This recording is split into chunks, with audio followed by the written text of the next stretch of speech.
sounds, there are hosts of weary hearts waiting to be won.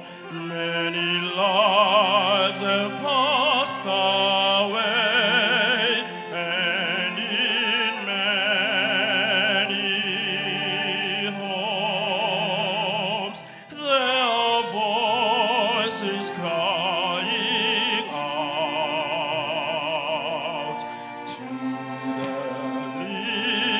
living God. Tell the love of Jesus by the hills and waters. Oh, God bless Africa and the sons and daughters.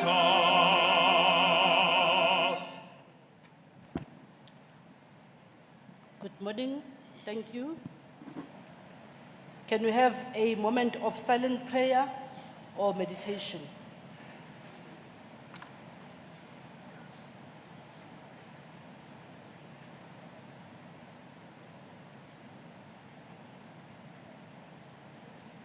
Thank you. You may all be seated.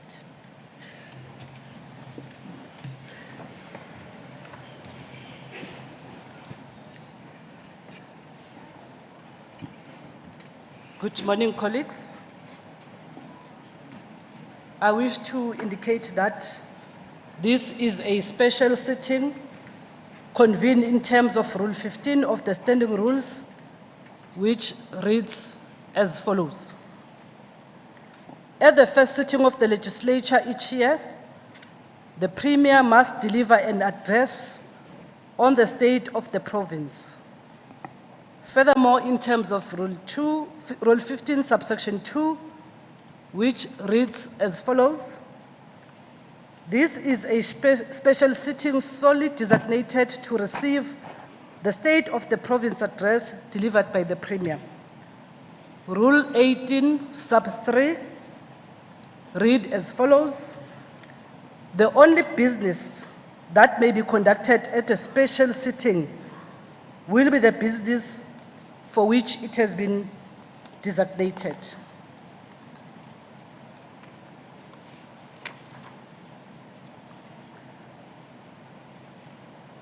I, Ntombi Linting Helen Mekwe, hereby declares the Sefako Makgatho Health Sciences University Sports Center as the precinct of the Gauteng Provincial Legislature in terms of Rule 56 of the Standing Rules of the Gauteng Provincial Legislature, read with Section 2, Sub 1 and Section 28 of the Powers, Privileges and Immunities of Parliament and Provincial Legislatures Act 4 of 2004.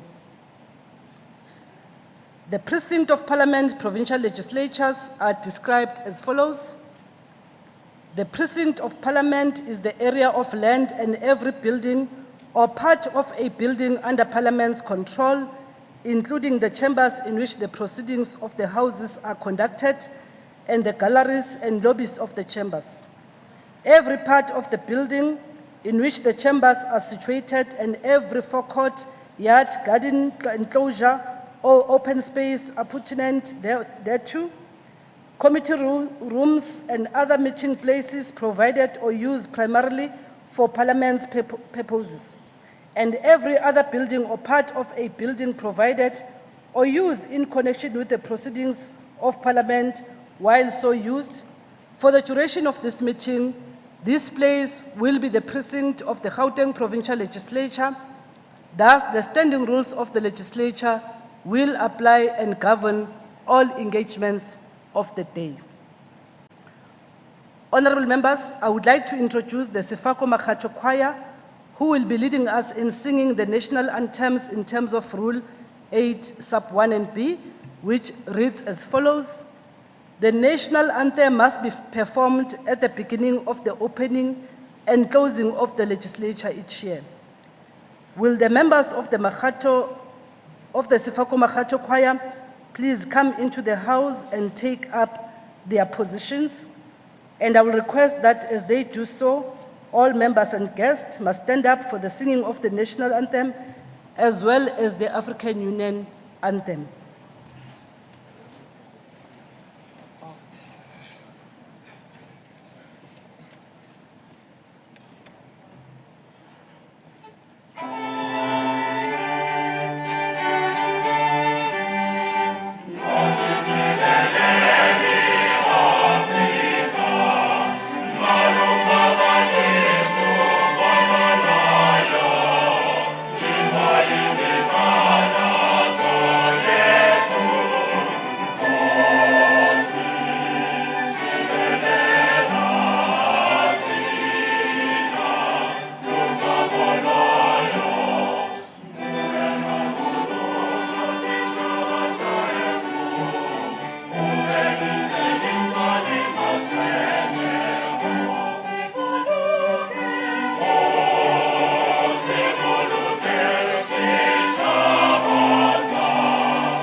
Thank you. You can all be seated.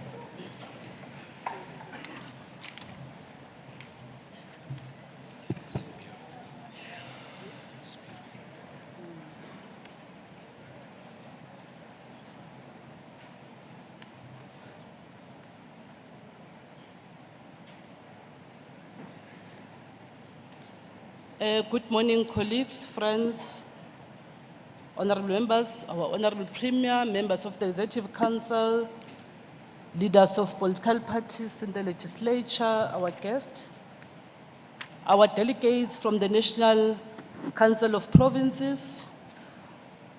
Let me also acknowledge the Deputy Speaker of the National Assembly, the delegates of the Pan-African Parliament, members of the Gauteng Provincial Legislature and their partners, the former members of the Gauteng Provincial Legislature, the High Commissioners, Ambassadors, the Diplomatic Corps, former speakers, Deputy Speaker of the GPL, veterans and freedom stalwarts, and I'm aware that our Isitwalandwe, Untate Enrumlangeni, Nomama Sophie de Brain are also here. We are all welcome, and other stalwarts.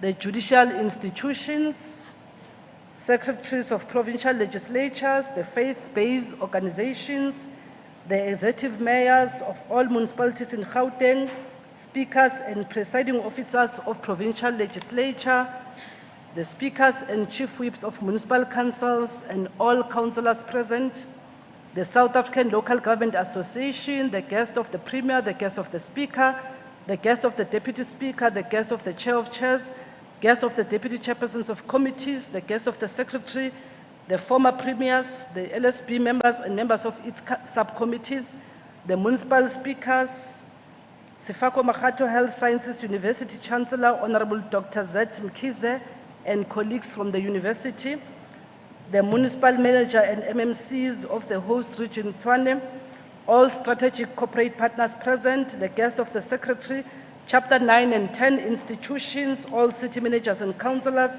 the creative industry and sport, women in business, the DG and HODs of departments of Gauteng, all representatives of the business sector, the organized labor, leaders and guests of political parties, traditional leaders, religious leaders and members of various faiths, youth organizations, academics from all Gauteng institutions of higher learning, the NGOs present, the Vita Basadi winners for 2018 and 19, the Ahmed Kathrada Foundation trustees, the AIDS Council, the Gauteng AIDS Council, the media and all other guests. And I wish to apologize if I did not mention your institution. You're also welcome. It might happen that when we come in, we might not observe that you're around. So all guests are actually welcomed. Thank you very much. I wish to suspend the proceedings for about 3 minutes to allow the media to take photos in the chamber in session.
Angagibeli lapha lo muntu.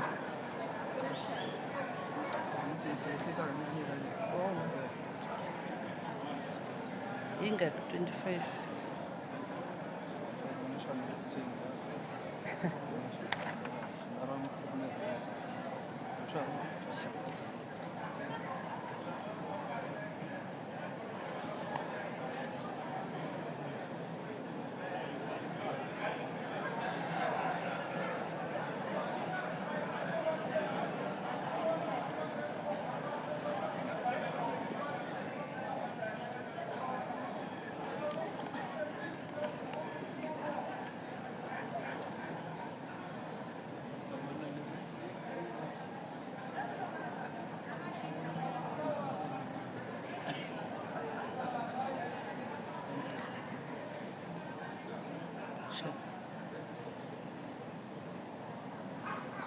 Thank you.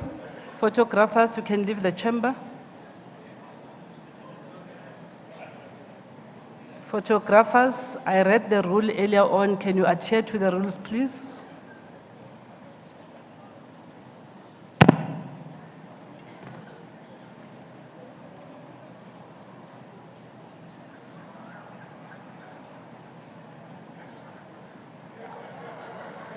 Let me acknowledge the South African Royal House Organization, Amakhosi, ase Gauteng. Let me therefore acknowledge and call upon the Premier, Honorable David Makura, to address the House.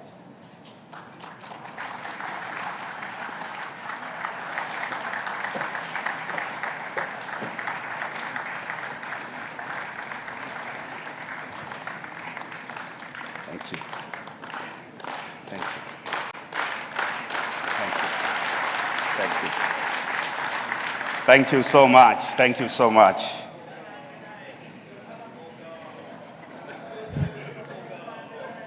Madam Speaker, Honorable Ntombi Mehwe, Deputy Speaker, Honorable Nomvuyo Manamela, Chief Whip of the Governing Party, Honorable Kumalo, members of our Executive Council, ministers and deputy ministers, leaders of both the governing party and the opposition parties in our legislature, executive mayors and speakers of our municipalities, your excellencies, ambassadors and high commissioners, the veterans of the liberation struggle who have joined us this morning,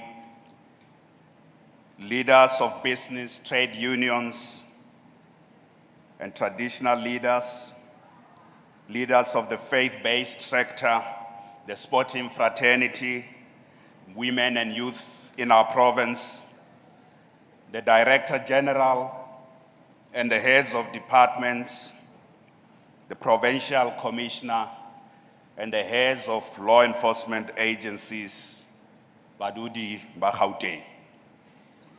I welcome you to the 2020 State of the Province Address.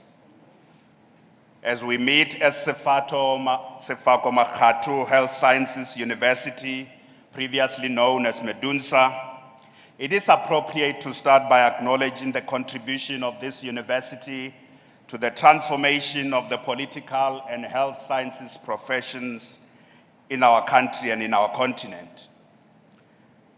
To the Vice-Chancellor, Professor Likan Ayo Yusuf, and the entire university community, including the student leadership, we want you to know that you occupy a special place in our history and in the future development trajectory of our country. I will say a little bit more about this institution when dealing with the public health system later. Honorable members, this year's State of the Province Address is more than a speech. Today, we are unveiling a plan of action. Today, we are unveiling Growing Gauteng Together, a plan of action not just for 5 years, but a plan of action for this decade. This is what we are unveiling today. You will all live here with this plan of action. It is not a plan, it is a plan of action. And this plan of action that we're unveiling today is about outlining a trajectory of radical socioeconomic transformation and the pathways from where we are today, poverty, unemployment, and inequality, with the signposts of building a society based on social solidarity. So Growing Gauteng Together is about realizing a truly non-racial society, a non-sexist society that embraces not just equality in law, but substantive equality in the way our people live, regardless of race, class, gender, religion, or origin. Our plan of action is about building a society based on human solidarity where no one is left out and no one is left behind. It is about building a society that protects and cares for the most vulnerable in our communities. This plan of action is about ending crime, including the scourge of gender-based violence, and creating a safe and secure environment for all. It's about building a growing and inclusive economy that creates more jobs and offers opportunities to all South Africans, especially those who live in our province. It is about delivering a quality education and providing the relevant skills to all citizens so that they can play a productive and active role in our rapidly changing society and economy. It's about promoting healthy lifestyles and providing access to healthcare, universal health coverage to all. It's about changing the spatial landscape and spatial patterns in our province and connecting housing development to economic opportunities so that our people can live much closer to where they work in integrated, safer, and more cohesive communities. It is about ending hunger and disease. It's about empowering millions of people to take charge of their own destinies by taking action where they live to raise their own living standards. It is about climate justice and taking action in our lifetime to protect our environment. It is about ensuring that we have access to internet connectivity, water, energy, and food security. It is about ensuring that women, youth, and persons with disability and members of the LGBTI community are treated equally and they are empowered. So, this plan of action is about building the Gauteng City region of our dreams. Madam Speaker, as we undertake this work in this new decade, we are conscious that we are not an isolated island, but we live in a world that is undergoing multiple transitions due to major mega trends that will fundamentally change the way we live and the way we work. What are some of those dominant trends? Some of those dominant trends include major demographic shifts that are taking place in the world.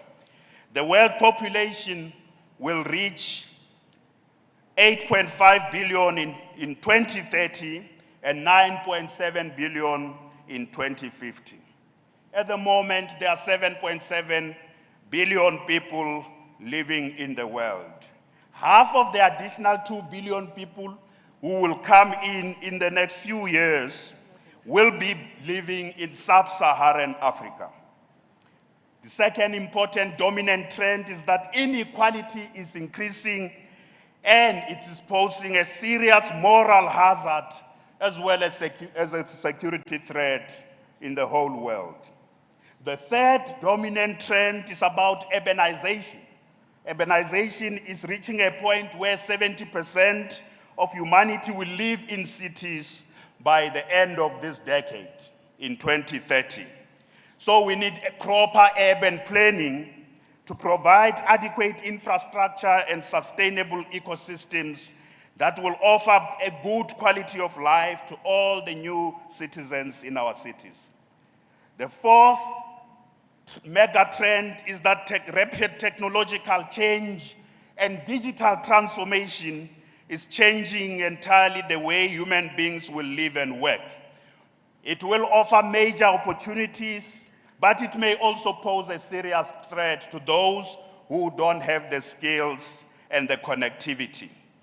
It can become the preserve of the elite, depending on what we do to ensure that this technological change includes all the masses of our people. And lastly, the last mega trend is that climate change is posing an existential threat to all human beings and it must be confronted with the urgency and consistency it deserves. So, honorable members, all these mega trends impacting on the whole globe will also impact on us. In addition, we in South Africa face major social and economic challenges that arise from both the stubborn legacy of both apartheid and colonialism, as well as the faltering project of national democratic transformation of our country. We are now at a crossroads as a country. We can either find pathways to prosperity or descend further into the abyss of extreme poverty, unparalleled inequality, and consequent social unrest. So the future of our country and the future of our province is in our hands. Madam Speaker, in 2019, a group of researchers and experts from universities and NGOs in our country, under the auspices of Mapungubwe Institute of Strategic Reflection, published a report on the scenarios of what South Africa is likely to be in 2030. And they call that report Indulamity Scenarios, South Africa 2030. Let me summarize the significance of this research and point to what it means for us and why our plan of action, Growing Gauteng Together, must deal with the issues that the scenarios and the scenario planners and the researchers highlighted. The first scenario painted by these researchers was what they called a Gwara Gwara scenario. This is the worst case scenario our country could be in by 2030.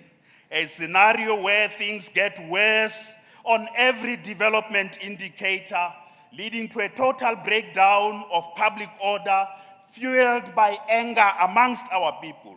Anger about a dysfunctional state that is incapable of providing services, anger about rising poverty, anger about increasing inequality, anger about rampant corruption, and anger about unrelating climate crisis.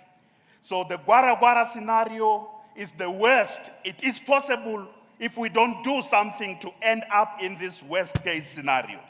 The researchers also pointed to the second scenario, which they called Isibujwa. This is a scenario that represents a lot of where we are right now, where there are flickers of hope existing side by side with moments of despair. So where our country is zigzagging forward and backward at the same time, where there is change, but change is not enough, and people are getting impatient, where people can get tired and exhausted and lose hope and retreat into their own enclaves, either of poverty or enclaves of privilege. Unless we do something drastically and immediately, we can actually move from where we are, which is a mixture of progress and serious problems, and descend into a Gwara Gwara scenario. But the researchers also pointed to the third scenario, which is called Naele Walk. Naele Walk. This is the best case scenario where our country recovers from the current socio-economic, political, and moral crisis. Our country can recover and offer a better life for all, where there's tangible change, and such change is felt by people in all sectors of our society, where unemployment, poverty, crime, and inequality are reduced drastically, where the state starts to implement the National Development Plan vigorously and regains credibility through upholding high ethical standards and being able to deliver on what it says it wants to do. So, honorable members, we want to be in the scenario where things are getting better, Naele Walk. So what are we going to do to get there?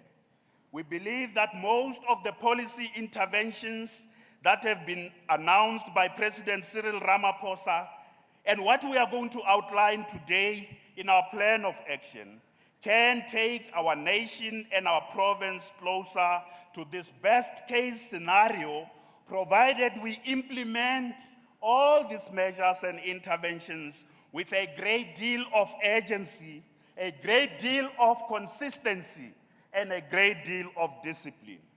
So Growing Gauteng Together is inspired by the desire to turn our country around, to avoid our country descending into chaos and anarchy where things are getting worse.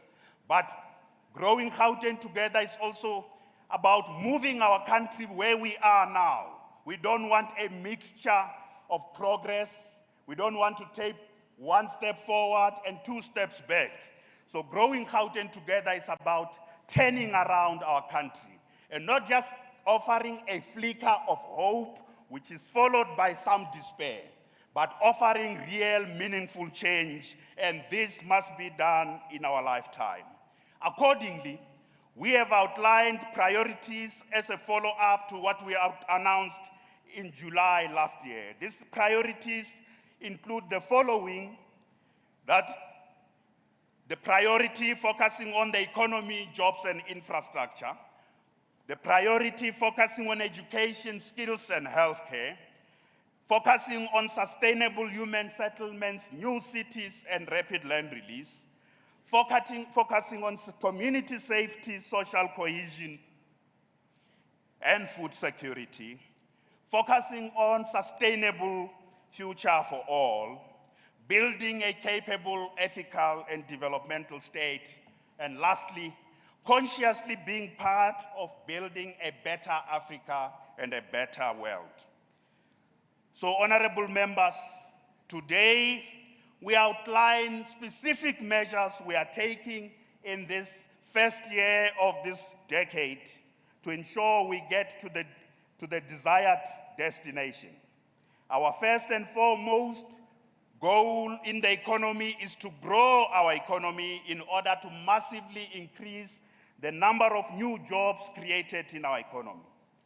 And at the same time, we must sustain and preserve existing jobs.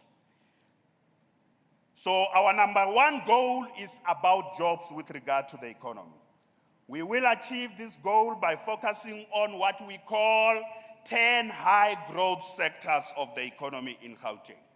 By focusing on specific industries that have greater potential to create more jobs, and these industries are located in specific corridors of our province.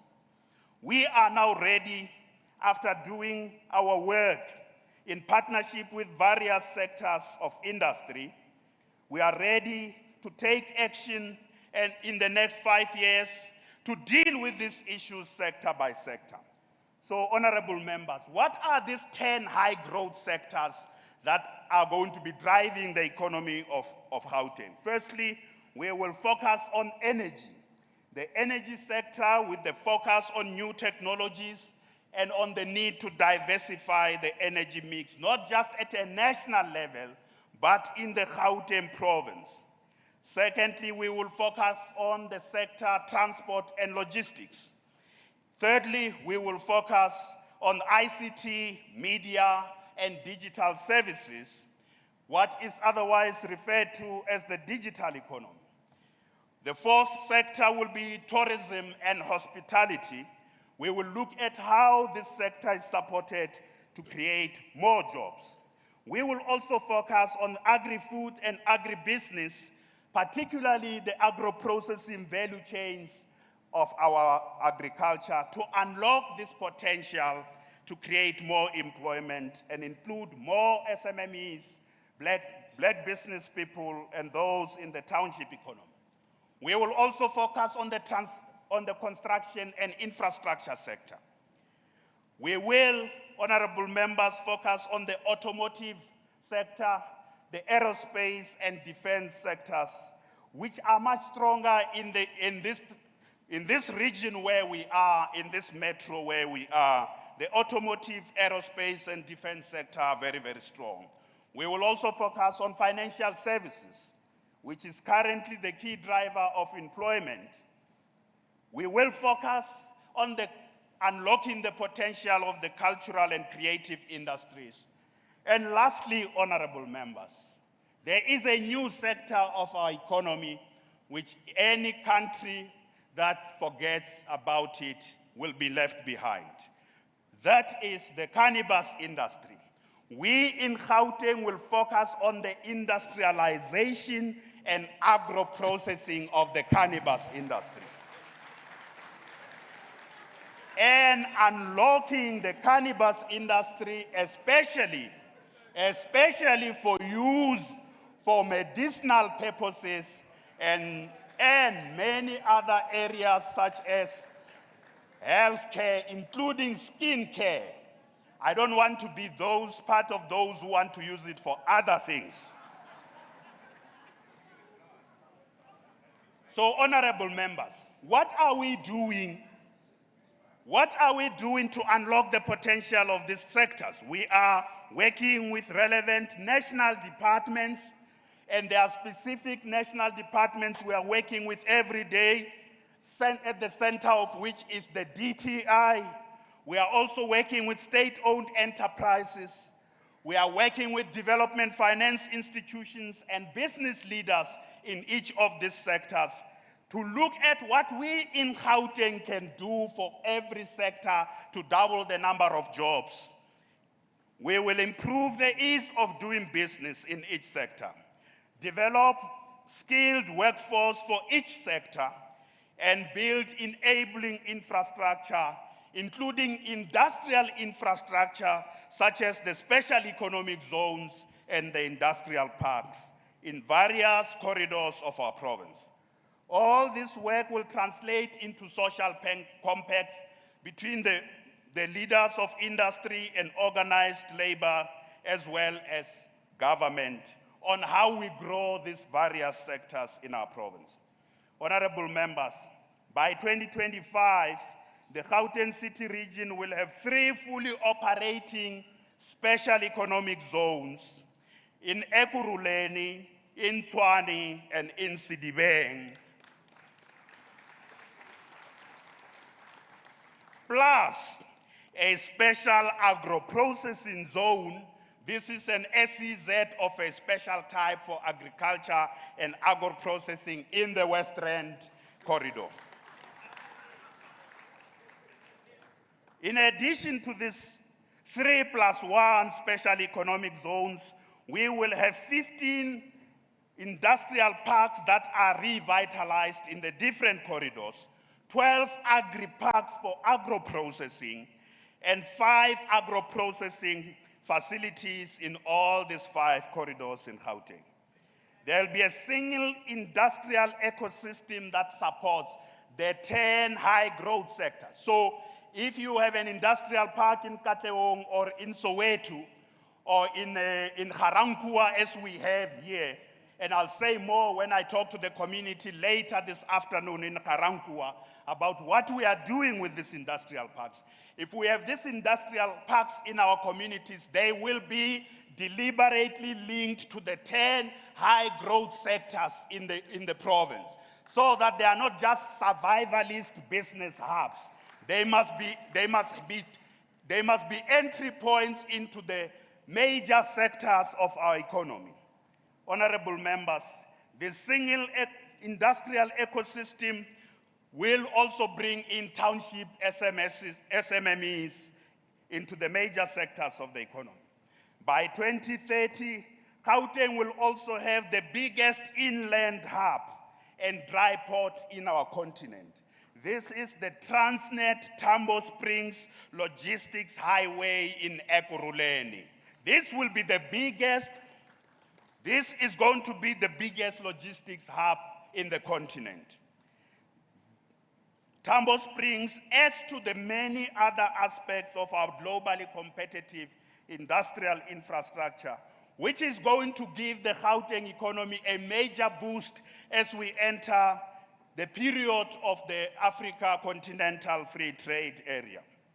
Globally competitive infrastructure and logistics capabilities will help unleash the 10 high-growth sectors in our economy.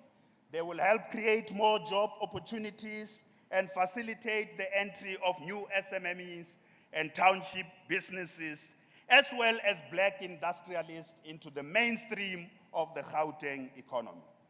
Specifically, in the next 5 years, the Gauteng provincial government will spend 60 billion rands on building and maintaining infrastructure. This includes social and economic infrastructure. And the creation and maintenance of this infrastructure alone will create additional 100,000 jobs in the Gauteng economy. In addition, this infrastructure will help us contribute to the development of 50 black industrialists in Gauteng.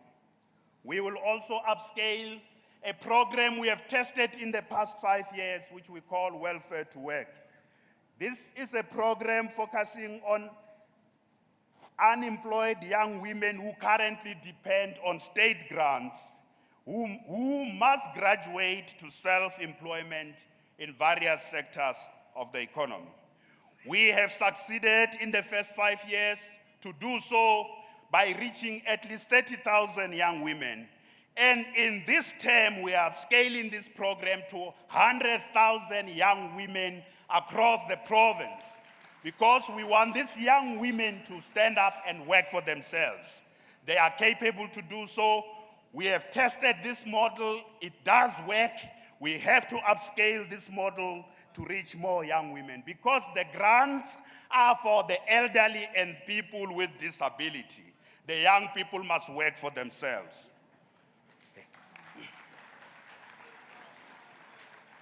Having learned from the progress we have made on SEPO 1 million in giving young people skills and assisting some of our youth to enter the labor market, including those who have been able to establish their own businesses, as reported at the end of term last year, we want to take SEPO 1 million into different sectors of the economy of Gauteng, particularly these 10 high growth sectors. So how are we going to do this? Over the next 5 years, we will step up economic empowerment and youth employment as follows.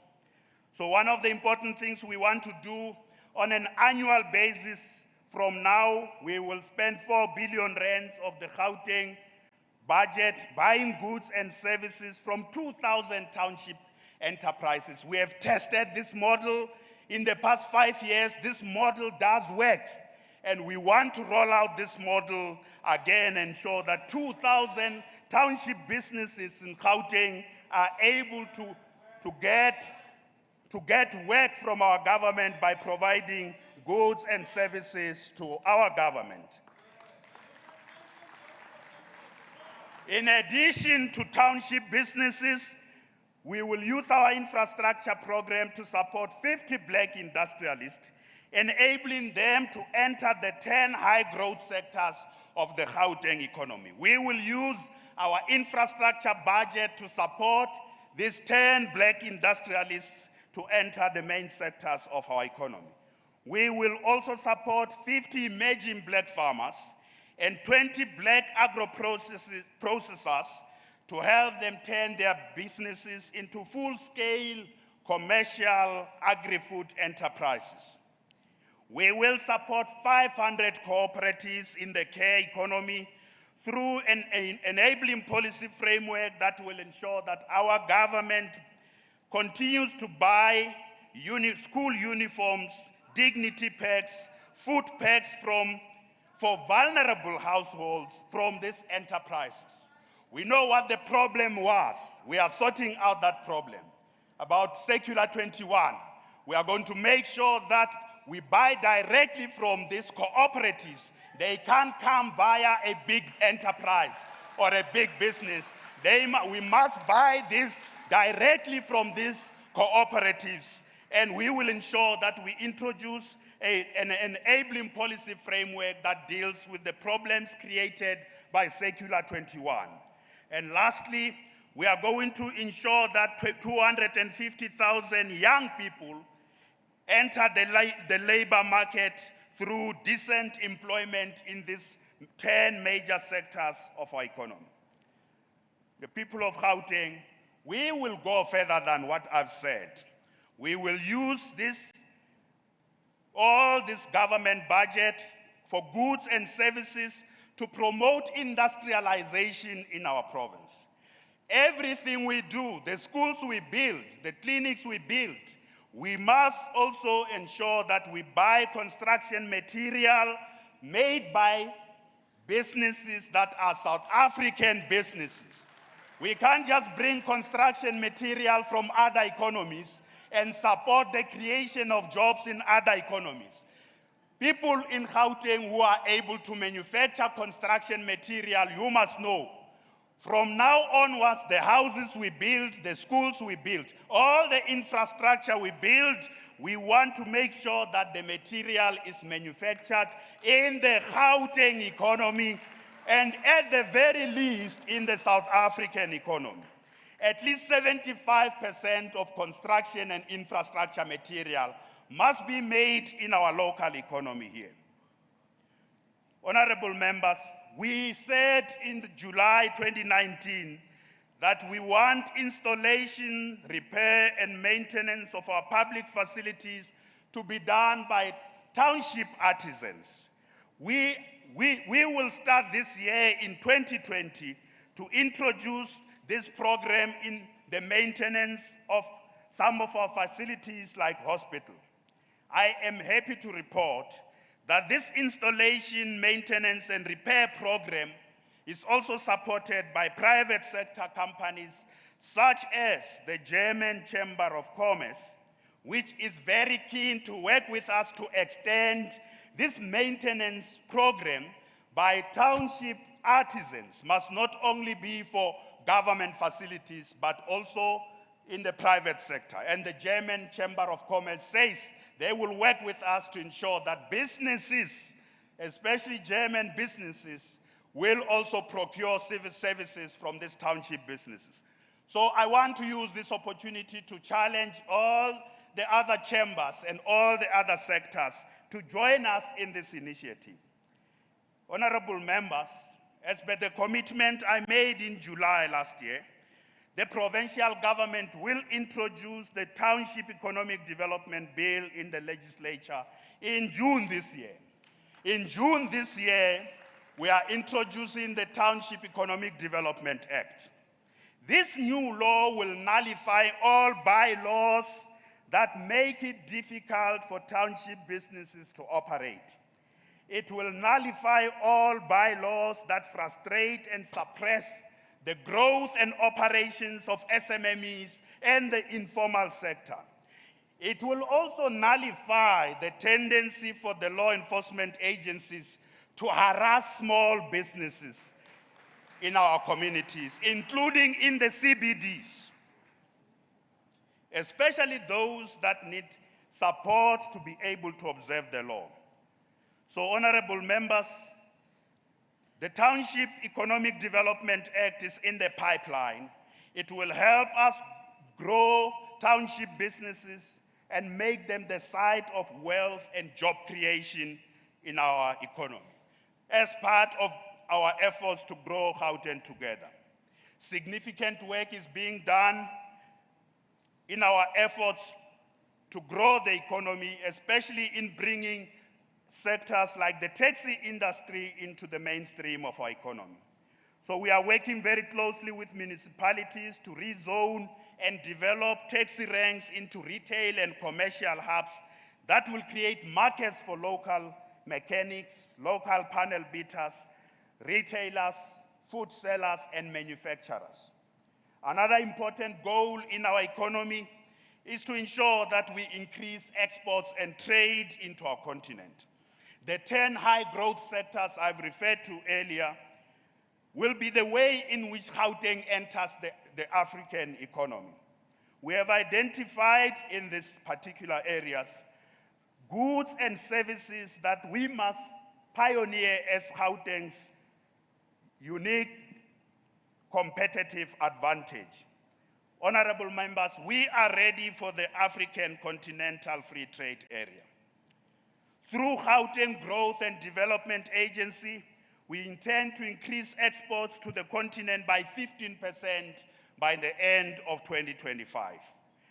In 2030, inter-Africa trade should contribute to the creation and maintenance of 150,000 jobs in the Gauteng economy, an increase from the current 50,000 jobs. As we speak, 50,000 jobs in our economy are a result of inter-Africa trade. We are not doing enough. And in this decade, we want to increase that to 150,000 jobs. We also want to increase exports to major regions in the world by 10% by the end of 2025. A critical success factor in achieving our goals is to ensure the creation of an innovation ecosystem and world-class infrastructure in the Gauteng economy. This we will do by attracting both foreign and direct investment into the special economic zones, the agri-parks and the industrial parks that I've referred to earlier. At the same time, we are working with universities, research institutes, and private sector innovation centers to build a more integrated innovation ecosystem that will support the 10 high-growth sectors in the Gauteng economy.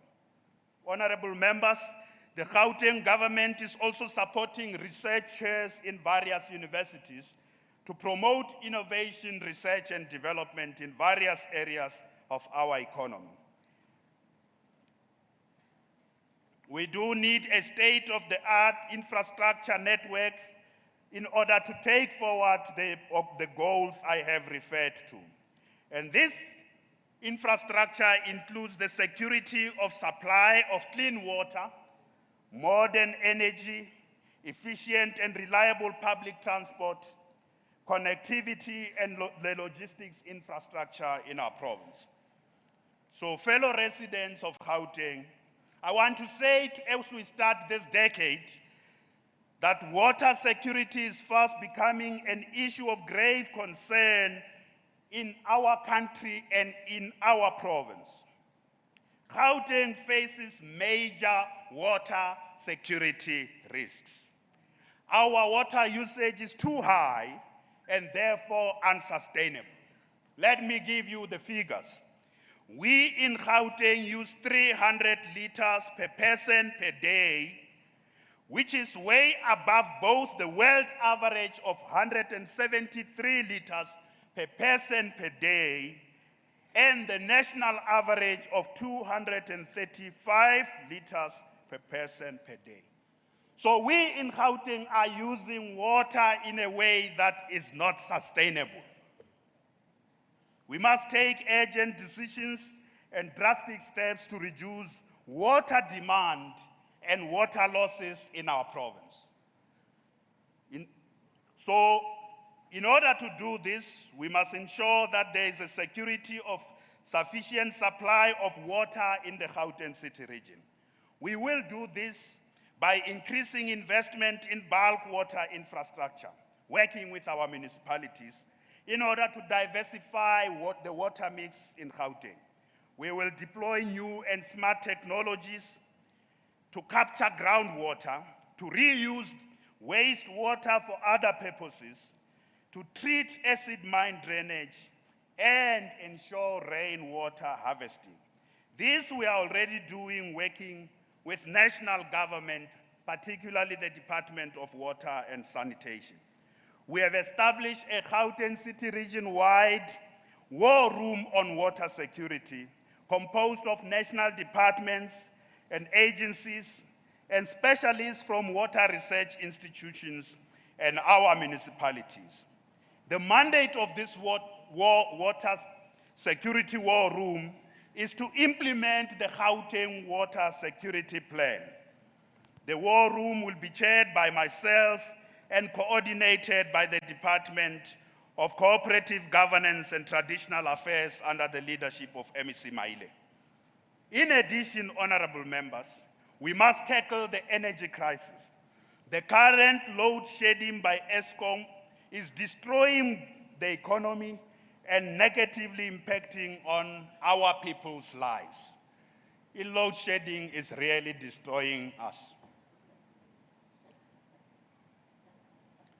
And as Gauteng Province, I must remind you that as Gauteng Province, we have long been advocating for a more active role by municipalities and provincial governments in addressing the problem of energy security.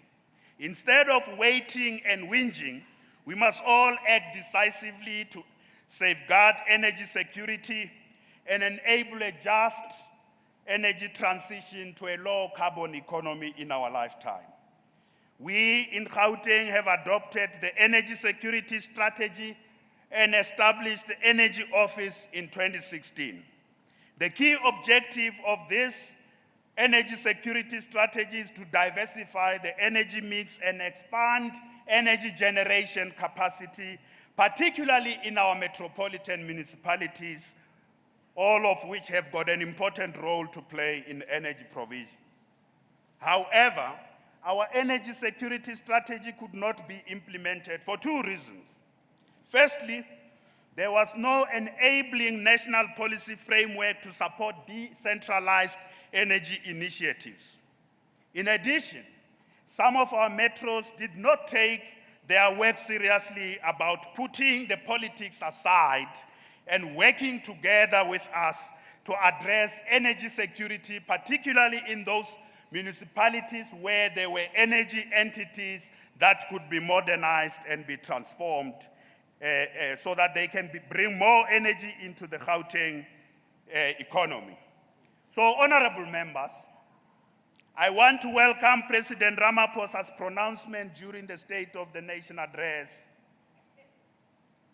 which will allow municipalities, the private sector, and individual citizens to bring in additional capacity to the grid from renewable energy, hydropower, battery storage, and fuel cell technology. This is what we as Gauteng have always been calling for in the Gauteng Energy Security Strategy. So in April this year, next month, the provincial government together with SALGA will make a submission to Minister Gwede Mantashe for a ministerial determination to help us to unlock renewable energy projects in Gauteng through what the window opened by the Integrated Resource Plan, IRP 2019. So what is it specifically we will be doing? We will ensure that we use this opportunity created by the President's announcement and the IRP 2019 to fast-track the development of alternative energy sources in our province and unlock the potential that is lying in the three metros which have all either decommissioned energy agencies or they are undertaking new energy initiatives. So we do have shovel-ready solar energy projects in Gauteng. We have mothballed power stations that must be recommissioned. We also want to increase the use of hydrogen fuel cell technology in the new developments and new cities across the province. Madam Speaker, in line with the commitment we made in the last State of the Province address, we are also improving public transport. And I want to report that we have now established the Gauteng Transport Authority. I spoke about the Act in July, that we have passed the Act. Now we have established the Gauteng Transport Authority. The immediate focus of the authority is to give life to all transport plans of various municipalities in Gauteng over this decade. The first priority of this authority is to establish a single ticket so that those who are using buses, taxis, trains, including the Gautrain and any other mode, can do so, move from one part of Gauteng to the other using a single ticket. This is our first priority. Of course, in the end, we want an integrated, reliable, affordable, efficient public transport, and we want smart and green mobility in the Gauteng City region by the end of this decade. In line with the directive I gave in July 2019, MEC Mamabulo and the department have undertaken public transport improvement plans for major nodes in the 5 development corridors in our province. Major intermodal facilities have been visited and assessed. So going forward, we are now going to be focusing on renovating and improving the functionality of these intermodal facilities. Investment in public transport is critical to ensure that we transform the economy of our province, but we also transform the spatial landscape of our province. So, honorable members, our transport approach is informed by our program of transformation, modernization, and reindustrialization. We have noted the release of the report of the Competition Commission recently on public transport. I have recently directed MEC Mamabulo to engage immediately with the Competition Commission on the proposals that they have made, including some of the findings that they have made. And there are interesting proposals that they've also made, which will help us fast track what we want to do with the integration of Metro Rail and the Gautrain in Gauteng province. Honorable members, in the next 5 years, the Gauteng provincial government will rehabilitate and upgrade 18 major arterial roads in all the 5 development corridors in Gauteng, especially in Sidibeng and the West Rand. I would like to make it clear that all the work we are doing on improving our road infrastructure is linked to catalyzing major investments in the new economic nodes in the 5 development corridors across our province. Some of these investments, I'll refer to them shortly. We have also been working with the private sector to ensure that ICT companies collaborate with us and share resources on the rollout of affordable broadband connectivity and free Wi-Fi to poor households across the Gauteng City region. Honorable members, the work of creating the Silicon Valley of Africa at our innovation hub is currently on track. This includes the integration of the innovation hub, our network of EKASI labs, the Tshimologong Center, universities and research institutions, and integrating this to create a special economic zone based on high-tech and innovation.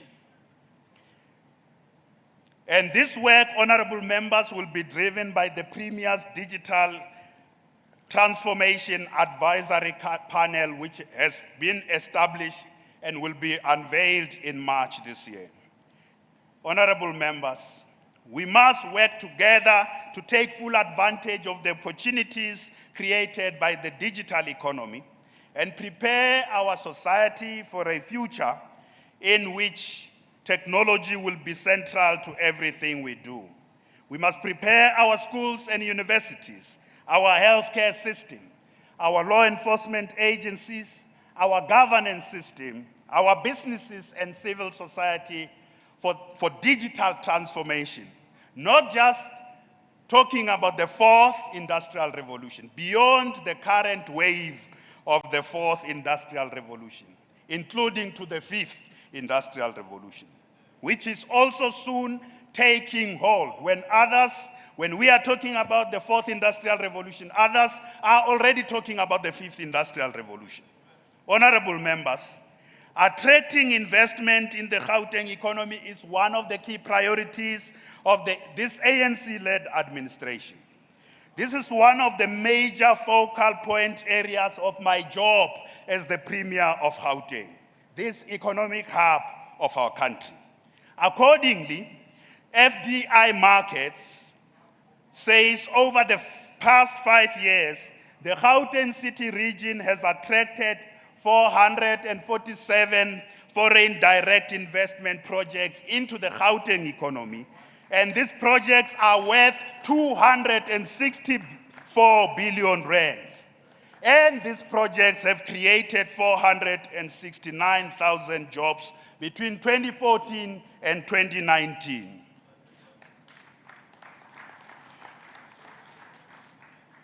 This is the past 5 years. During this decade, we will increase our drive on investment to unlock major corridors and economic nodes across the 5 corridors of our province. We will do so with a far-reaching transformative agenda, with an agenda to transform the spatial form or the spatial morphology of our province, with an agenda to bring in more black businesses in the Gauteng economy, with an agenda to grow the participation of SMMEs in our economy, with an agenda to bring in more township businesses in our economy. In this regard, honorable members, I want to share with you some of the projects that are underway in the 5 development corridors of our province. In the northern corridor, which is where we are in the city of Tshwane, our vision and our goal is to position this city economy as the hub of the automotive industry in our country, not just in our province. Of course, we are not only focusing on the automotive sector. We are focusing on agriculture and agro-processing, defense and aerospace, and the aviation cluster in Centurion. We are also focusing on the innovation R&D system, which includes our universities, including Sefako Makhatu Health Sciences University. Honorable members, the capital city of our province will also be a key area of growth of the township economy, including the revitalization of township industrial hubs. So in support of this vision about the kind of Tshwane we want, current projects, we have projects on the pipeline right now. The current projects are taking place in Tshwane, not just a dream. The current projects include the expansion of the BMW and Nissan plants here in Roslyn, just next door. And Roslyn is going to grow into an auto city quite soon. The Ford investment in Silverton, and we have launched the Automotive Special Economic Zone in November last year. The development of Menlyn Main, which we have been working, the city and the province with the investors around that, and many know that the east of Tshwane is changing dramatically, and the development of the Castle Gateway precinct in Centurion. This will also include the industrial parks such as Babelegi, Garankuwa, and Ek Industrial. So these projects that are currently underway, honorable members, will bring at least 50 billion rands into the Tshwane economy during this decade. And these projects are underway. They are currently unfolding. In the Eastern Corridor, which is in the city of Ekurhuleni, our goal and our vision is to consolidate Ekurhuleni as Africa's largest erythropolis and a major hub for advanced manufacturing for the transport and logistics sector in sub-Saharan Africa. The other sectors in Ekurhuleni will include rail and bus manufacturing, defense and aerospace sector, food, beverages, and agro-processing. In support of this vision of turning Ekurhuleni into Africa's largest erythropolis, there are specific projects underway in Ekurhuleni. And one of those projects is the current work we have done to build OR Tambo IDZ, which is being turned into a special economic zone. We have already started work on the IDZ. There are companies operating there, but we want to turn that IDZ beyond agro-processing into a jewelry manufacturing and mineral beneficiation hub, as well as a place where hydrogen fuel cell technology is going to be pioneered. The development taking place around Tambo Springs, which I have referred to earlier, the Prasa Gibela rail manufacturing hub, which has got outstanding manufacturing of the trains for our continent taking place right now, the OR Tambo International Airport cargo terminal development, which is also underway now, as well as the many projects taking place on the R21 highway. Those of you who have an opportunity to drive from Tshwane to OR Tambo Airport on R21 will see that space is getting transformed every day. And this is part of the development of the Erythropolis. Honorable members, I want you to join me in welcoming the announcement by President Cyril Ramaphosa about the building of Oliver Tambo University of Science and Technology in Ekurhuleni.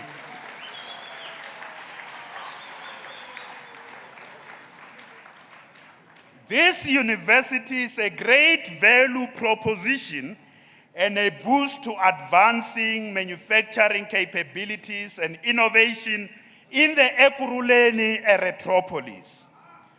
We have been working with the mayor. I see the mayor is sitting there, and he likes tweeting a lot. We have been working with the mayor to lobby for this university over a period of time. And we are now following up after the announcement made by the president to ensure that this university becomes a reality during this decade between now and 2030. This university must become a reality in our lifetime. It must become a reality. Collectively, all the pipeline of projects in Ekurhuleni currently underway, not the new ones, those currently underway are worth 200 billion rands. The pipeline of projects underway are worth 200 billion rands in Ekurhuleni.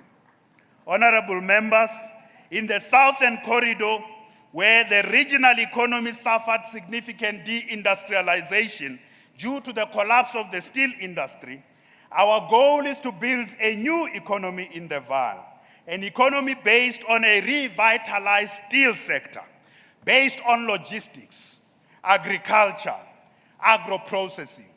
And this economy will be anchored around a new special economic zone in the Vaal, which brings together the two sides of the Vaal, across the Vaal River, the side of the Free State and the side of Gauteng. And this is where the Vaal River City will be developed. But it's not just the Vaal River City. The Vaal River City will be anchored by a new special economic zone in the Vaal. Honorable members,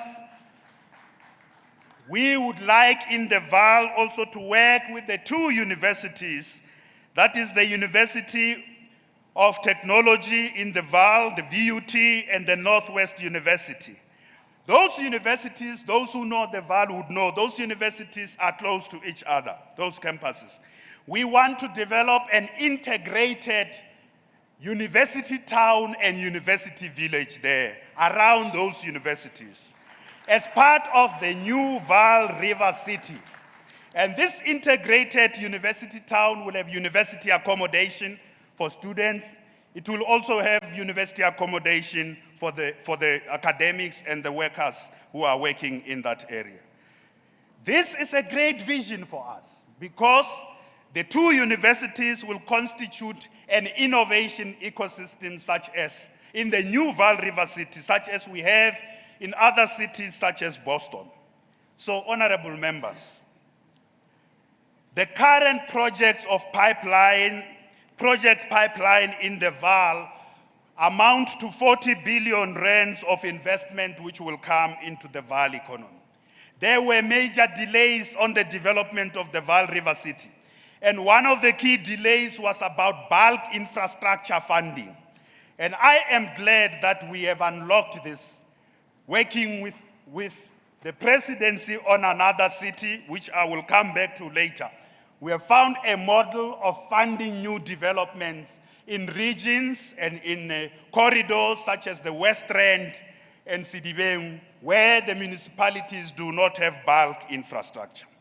So let me now turn to the West Rand corridor, We are making significant progress in diversifying the West Rand economy from an economy that relied on mining in the past to an economy where today it includes bus manufacturing by Busmark, agribusiness and agro-processing, renewable energy investments and tourism centered around the World Heritage Site. The release of 30,000 hectares of land by Sibanye Gold has helped us to unlock these developments in the West Rand and to unlock major developments. So, honorable members, some of the key projects on our project pipeline in the West Rand include the development of the new smart city as announced by the President. That is the Lanseria Smart City. I know that it is both in Johannesburg, in the West Rand, and in Tshwane, in that node, but by all accounts, this is a new smart city of the West Rand, by all accounts.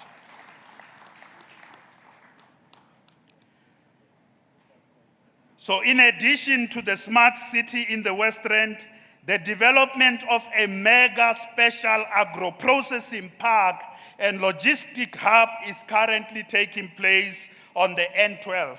There are a group of investors and business people who are present here today who are working with us to unlock a major development around the N12 highway, which links Johannesburg and the West Rand. And this N12 highway will be a site for the new Busmark plant manufacturing, as well as a new agro-processing and logistics hub. So earlier on, I spoke about an agro-processing special economic zone, which is an SEZ of a special type. So that SEZ of a special type focusing on agro-processing and agriculture is going to be located here on the N12 corridor in the West Rand, and it's going to be a major hub of development for urban agriculture and agro-processing project, as well as for export of food and beverages to the various parts of the world. So for the West Rand alone, these projects are worth 60 billion rands.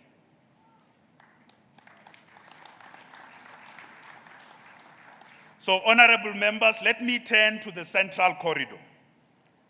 In the Central Corridor, which is Johannesburg, our vision and our goal is to consolidate Johannesburg as Africa's financial and technological nerve center. That's what we must do. Already Johannesburg is a nerve center and technological hub of our continent. So the key sectors in the Johannesburg economy will include business services, pharmaceutical industry, innovation, research and development. Already, the project, many of us, when we drive through Johannesburg, we can see major investments, some of which I spoke about in 2015, taking place in Rosebank, in Sandton, in Midrand, and in Fourways. In that part of Johannesburg, especially the northern part of Johannesburg, major investments are taking place at the moment. But it is important that we don't only focus on the north. The Johannesburg CBD revitalization is also a very important area of investment, and that's why both the legislature and the Gauteng provincial government are not going to abandon the CBD. We are not going to abandon the CBD. We are going to continue to invest in the revitalization of the CBD, working with the city of Johannesburg. We know there are investments that are coming into the CBD of Johannesburg right now. In addition, in Johannesburg, we must focus on the south of Johannesburg. From Soweto to Orange Farm, the areas such as Southern Farm are important for the city of Johannesburg. Again, there are important projects taking place from the N12 corridor to the southern part of Johannesburg. So if you look at all the projects pipeline of private sector and public sector investments in Johannesburg, in the next 5 years, they are more than 200 billion rands. So, honorable members, These projects I'm referring to are shovel-ready, and many of them are either taking place, so there's construction on site, whilst others are in the final stages of development, others are going through approvals, and some are awaiting infrastructure that I've referred to earlier on. This infrastructure will be unlocked in a new way that we have now found with the presidency, especially working on the Lanseria Smart City. We have found a new way of supporting bulk infrastructure that unlocks economic opportunities and spatial transformation in our province. And we are confident this will help not just Gauteng, but it will also help other parts of our country. So, honorable members, in order to really give greater momentum to these investments and drive an investment agenda, we have established the Gauteng City Region Investment Council, which is chaired by the Premier. The Investment Council's role is to accelerate existing investment initiatives in all the 5 corridors by ensuring that we unblock any regulatory inhibitions. All bureaucratic red tape must be removed. And one thing we have already succeeded with is that the EIAs used to take 3 years. They now take 45 days in Gauteng. So we have reduced environmental impact assessment approvals from 3 years to 45 days in Gauteng. We know, honorable members, that we have to do much more to ensure that our province develops and attracts more private sector investment. We must invest in supportive infrastructure. We must streamline government decisions. This thing that the business people are still waiting for a municipality or a department of government to make a decision 6 months later is a matter of the past. We are going to make sure that all municipalities under this council, all the municipalities will approve. Everything that goes to the municipality will also come to my desk to see how long it takes to approve this development. Everything that goes to a department will also come to my desk for me to monitor how long it takes for this to be approved. These are some of the important interventions we are making. So the Investment Council will be supported by a technical team in the Office of the Premier, made up of specialists and agencies of both municipalities and the provincial government. I want to say to you, honorable members, we have used the launch of the Tshwane Automotive Hub also as an experiment. Much as we use the smart city as the experiment for unlocking bulk infrastructure, we have used the Tshwane Automotive Hub as an experiment for fast decision-making to unlock investment. And this is working for us. We can only hope for better and faster decision-making in the coming years. So, honorable members, let me talk now about the human settlements, new cities, and rapid land release.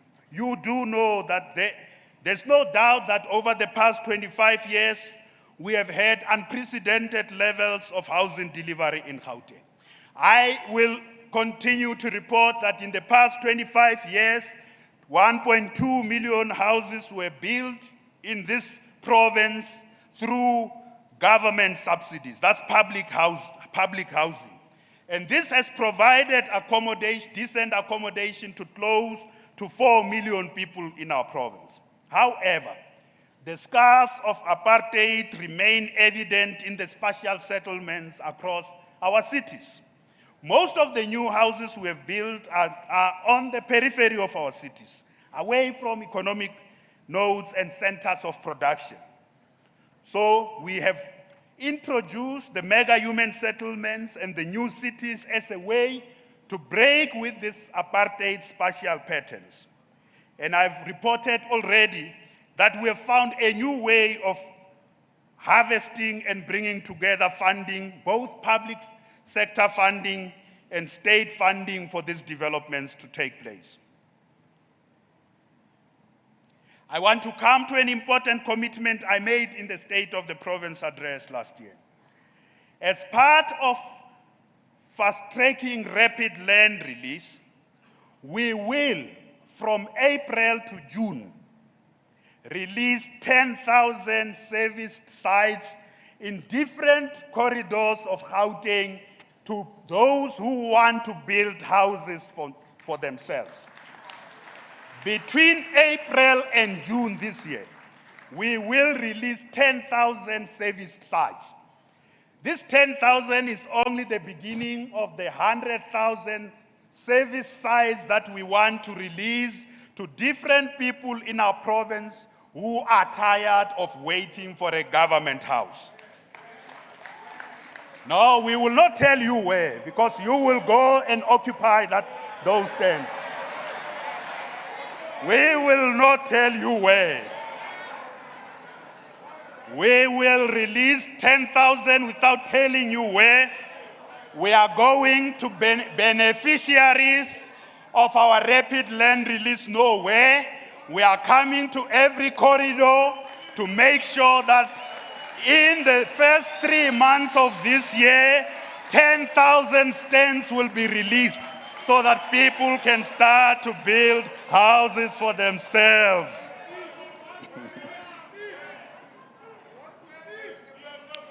Honorable members, I want to say that we are also working with national government on urban renewal projects. As I made a commitment in July that we are going to focus on the Alexander renewal, Everton renewal, Kliptown renewal, Beckersdale renewal, and Winterfeld renewal. These projects we know. Some of these projects got stuck in the past few years. We are unlocking them, and this process is led by MEC Maile and the Minister of Human Settlements in the Republic. So the Minister of Human Settlements and MEC Maile are leading this process of urban renewal projects.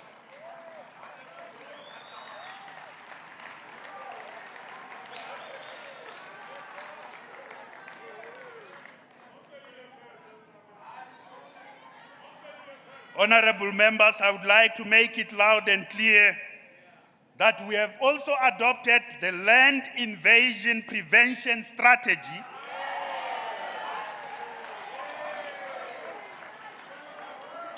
We have adopted the Land Invasion Prevention Strategy to deal decisively with the criminal syndicates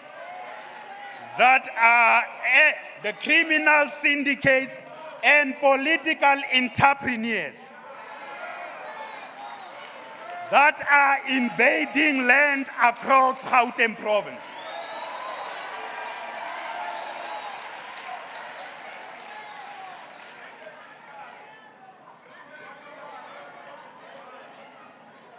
We have set aside, in addition, specific resources. We have allocated resources to do two more things: to deal with the upgrading of hostels, which are a sore sight in our province at the moment, and the informal settlements, to upgrade the informal settlement. Now, let me tell you something. If we don't stop the illegal invasion of land, the informal settlements will continue to grow.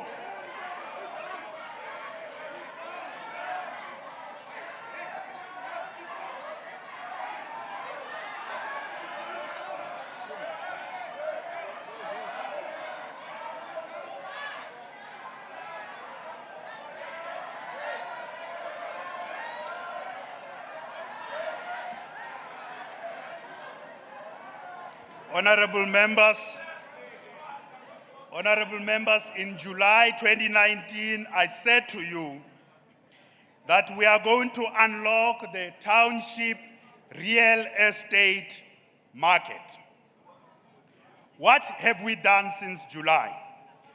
we have been working with the National Housing Finance Corporation and two social entrepreneurs organizations, Indlu and Umastand, as social capital entrepreneurs. We have been working with them because they have been piloting this program of how to upgrade back rooms and backyards in the different parts of our townships.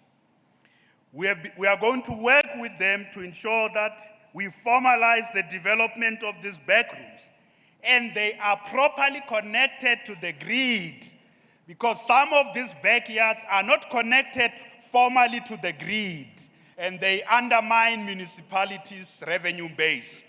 We're going to work with them, and by so doing, we will unlock 250,000 opportunities, more opportunities for decent rental accommodation over the next 5 to 10 years.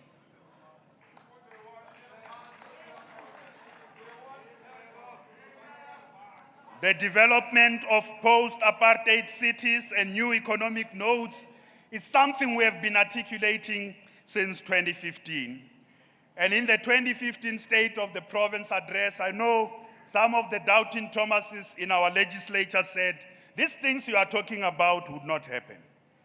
But these skeptics need to look at new investments that are rising everywhere. Midrand, which is where I live, is different. Midrand is different today. Four Ways is developing into a different place. Lanseria City is developing. Roslyn is growing into an auto city. The R21 is developing into a retropolis. These things are taking place in our lifetime. Let those who have eyes see.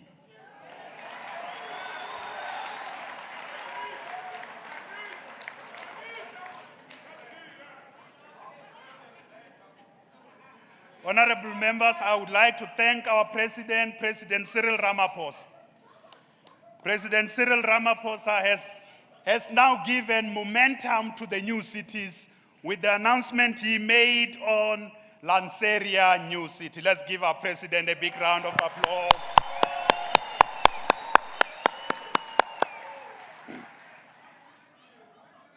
We are working together with investors, but we are also working together with provincial governments in the Free State and in the Northwest, because some of these cities, including Lanseria's smart city, it's not just in Gauteng, it is also going in the Northwest area in Madibe municipality. It is going to be linking Gauteng and the Northwest. As I said, the Vaal River City is going to be linking the Free State and Gauteng. So, honorable members, I want to say these new cities are not going to be the cities for the elite. These new cities must bring in different classes and different social categories in those. We cannot build cities for the elite. We want to build cities that are characterized by social integration and social cohesion. The rich and the poor must live side by side in our new cities. We are not building cities of apartheid, we are building post-apartheid cities. There can be no social exclusion in our new cities. Honorable members, I would like to deal with the issues we are facing and what we are going to do in this decade with regard to education, skills, and health.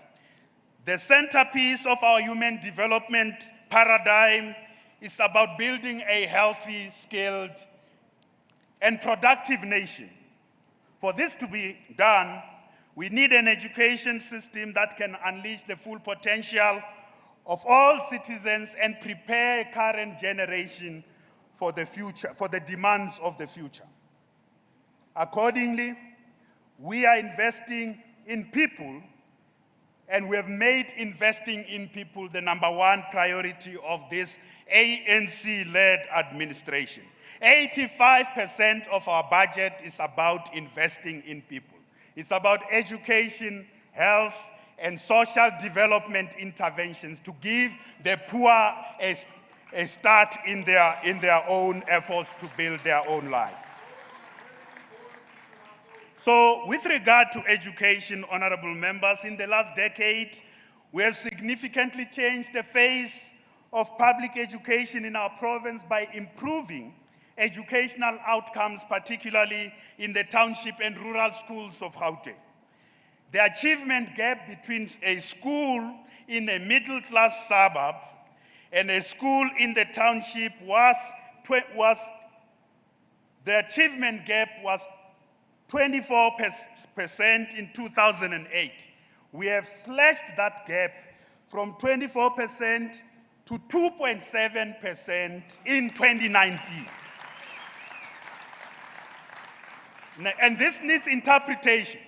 It means the chance to get good education now is even more in townships than it was in 2008. And this we see every year when we see our children in township schools being amongst the top performers in Gauteng province. In addition, we have achieved another important outcome.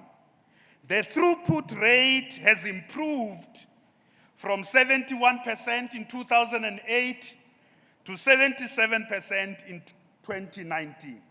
In other words, now to give an interpretation, in other words, we used to lose 29% of learners along the system. We have reduced that. We can account for 77% of learners who start grade 12, who start grade 1. We are able to account for them 12 years later in grade 12 in Gauteng, 77% of those. But let me tell you what our goal is, which MEC Lesufi is leading. Our goal is to increase the throughput rate to 95% by the end of this decade. We want to make sure that all children who start grade 1, 12 years later, those children are going to university, they are going to TVET colleges, they are ready for the world of work. That's what we want to do. But we are setting our eyes also on something that is bedeviling our education system. Most problems in our education system experienced by universities, experienced by high schools, is because our education system is weak in the foundation phases. Poor performance in science, technology, engineering, mathematics, including in accounting and economics. In grade 12, we know there are less and less children who pass grade 12 in the STEM subjects. The reason is the problems in the early years of schooling. So it is for this reason, honorable members, that we are now going to pay attention to the foundation phases and all primary schools in Gauteng. As I made a commitment in July 2019, MEC Lesufi is now ready. He has completed the assessment of all primary schools in Gauteng, and we are ready to release the report to show what each primary school's performance is, especially in critical subjects that are gateway subjects for our country. He has not only produced a report, our Gauteng Department of Education has also developed a program of action as part of Growing Gauteng Together to intervene in every primary school in Gauteng so that we correct these weaknesses in the foundation phases. In addition to the primary schools, Madam Speaker, we will support 700,000 children aged 0 to 4 years in childhood development centers across Gauteng. 700,000 children in ECD centers, in creches in Gauteng. We are tracking even those creches that are operating in problematic spaces. We have been registering all of them. We are tracking them down because we want to set proper standards for them. Our children can't be going there to just sing and sleep. There is much more they can do in those. So we will be providing funding to all of them. We will ensure there is a proper curriculum which is now being developed by education, but we are going to train also all ECD facilitators for this. They must be given proper certificates to demonstrate what they know about children. Every creche that's operating in Gauteng must also comply with the norms and standards, because we can't leave our children in unsafe spaces. And those norms and standards will include a proper curriculum, the training of the facilitators, but also that the facilities themselves meet municipal standards for approval. Honorable members, it's not just the 0 to 4 years that we are focusing on. In the next 5 years, we will also increase the number of those who are in grade R, 4 to 6, from 149 grade R learners, 49,000 grade R learners. In 2019, we have 49,000 grade R learners. We will increase this number to 216,000 by 2025. But this is not good enough. The number will further increase to 300. In Gauteng province, we want 300,000 grade R learners to be supported properly by the end of this decade. So if you combine the grade R learners and the 0 to 4 years, that's the early phases, the Gauteng provincial government is going to support 1 million ECD learners, and this meaning including children in ECD facilities over the next 10 years. So there will be 1 million ECD children in our facilities over the next 10 years, supported by government. Honorable members, in response to the rising demand of new schools, we will also build 100 new schools during this decade. We are going to build 100 new schools in Gauteng. 100 new schools. We won't tell you where. Honorable Mkwebo, we won't tell you where. Wait for MEC Lesufi to announce where these schools will be built. I want to say that in addition to this, we are reopening 70 schools. In Gauteng province, there are 70 schools that have been abandoned by learners because they were not doing well at a certain time in the period of their own development. So those schools were decommissioned. We are reopening 70 schools that were closed in our townships.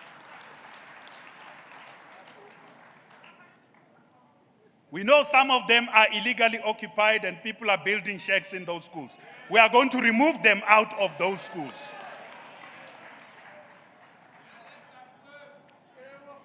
In order to respond to the demand for skills in the 10 high-growth sectors, we will increase the number of schools of specialization and technical colleges in Gauteng province.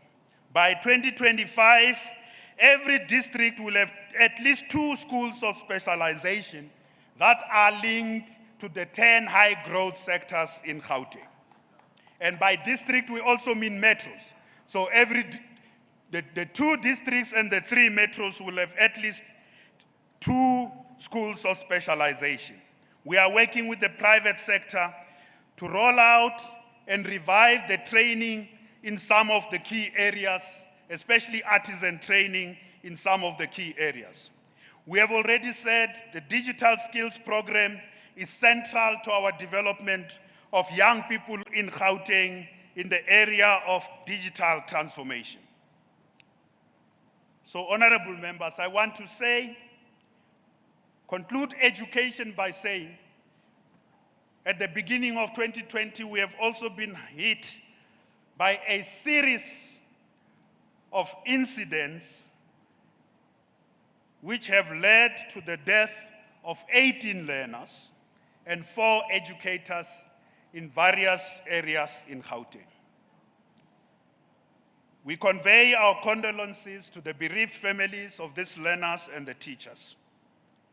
School safety has become a very important area that requires us to mobilize society to respond to the need to safeguard our schools.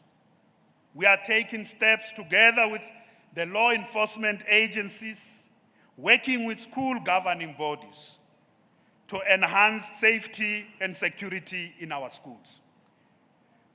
But we are also taking steps to review the rules governing school trips. And I must say, as parents, we must be very worried when we leave children in the hands of school authorities and they get us to sign a document that says they must not be held accountable if something happens to a child. How do we leave our children in the hands of authorities and the authorities want us to sign that they can't be held accountable if anything happens? Why should I leave my child at a school in the hands of authorities if the authorities want me to sign that if anything happened to the child, they must not be held accountable?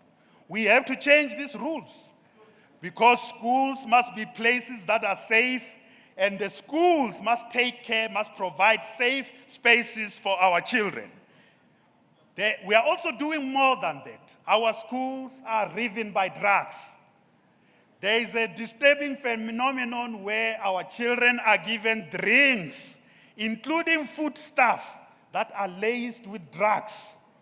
And we have seen it just last week, the children in Orlando, who were poisoned by eating some stuff there, space cookies that have stuff in there. This is a phenomenon developing in many schools, where our children buy drinks and they are laced with drugs. So this is one of the things we are confronting as we deal with the issues of school safety in Gauteng province, to ensure that our schools are safe, but also the violence that's taking place in our schools, where learners assault teachers, must come to an end.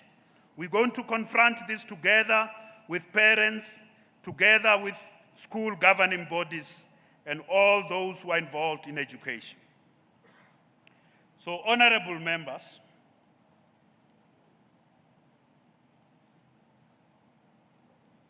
cheers.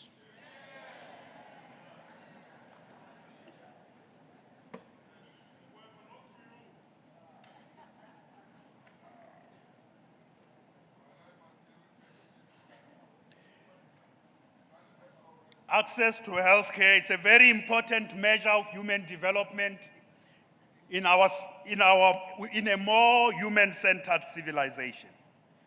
We continue to make some headways in life expectancy. And I want to say that life expectancy is the most important measure of the health of any nation. I want to repeat this data. In 2009, life expectancy was 57.2 years for women and 53.5 years for men in Gauteng. Life expectancy has now increased in Gauteng for women to 67 years and for men to 61.5 years in this province. It has improved by at least 10 percentage points. This improvement is significant. We are also making progress in fighting HIV/AIDS.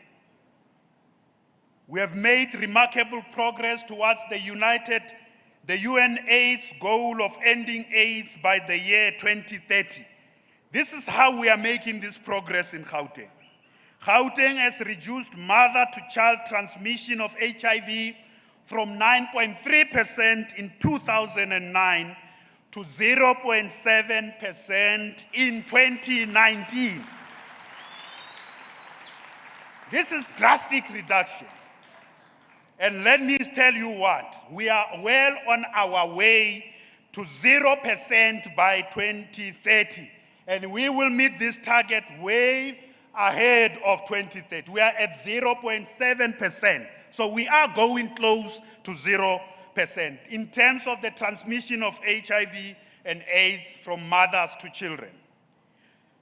We are also making progress on the 90-90-90 goal, which is about ensuring that 90% of our population know their HIV and AIDS status, 90% of those who are infected are treated, and 90% of those who are receiving treatment improve to a point where the virus can no longer be detected. So where is Gauteng with 90-90-90? With the first 90%, we are at 90. So which means we are already ensuring that we have met the goal that 90% of the people of Gauteng know their HIV and HIV status. The second thing is that we are at 66 with regard to the second 90. Now this is basically about ensuring that those who are infected are having treatment. So we are 66% is not so good. So people know their status, but they are not going for treatment. Only 66 is out of the 90 is going for treatment. With regard to the last one, those who are receiving treatment, improving their viral load, we are doing well on this one. 84, we are at 84, we are close to 90. But HIV and AIDS remains a major threat in our society. So we need to deal with it in the most comprehensive way throughout our healthcare system. Honorable members, in July last year, I identified the filling of vacancies in our hospitals as a priority. So where are we right now? We have appointed 12 new CEOs in 12 hospitals and are left with only 3 who will be appointed in May this year.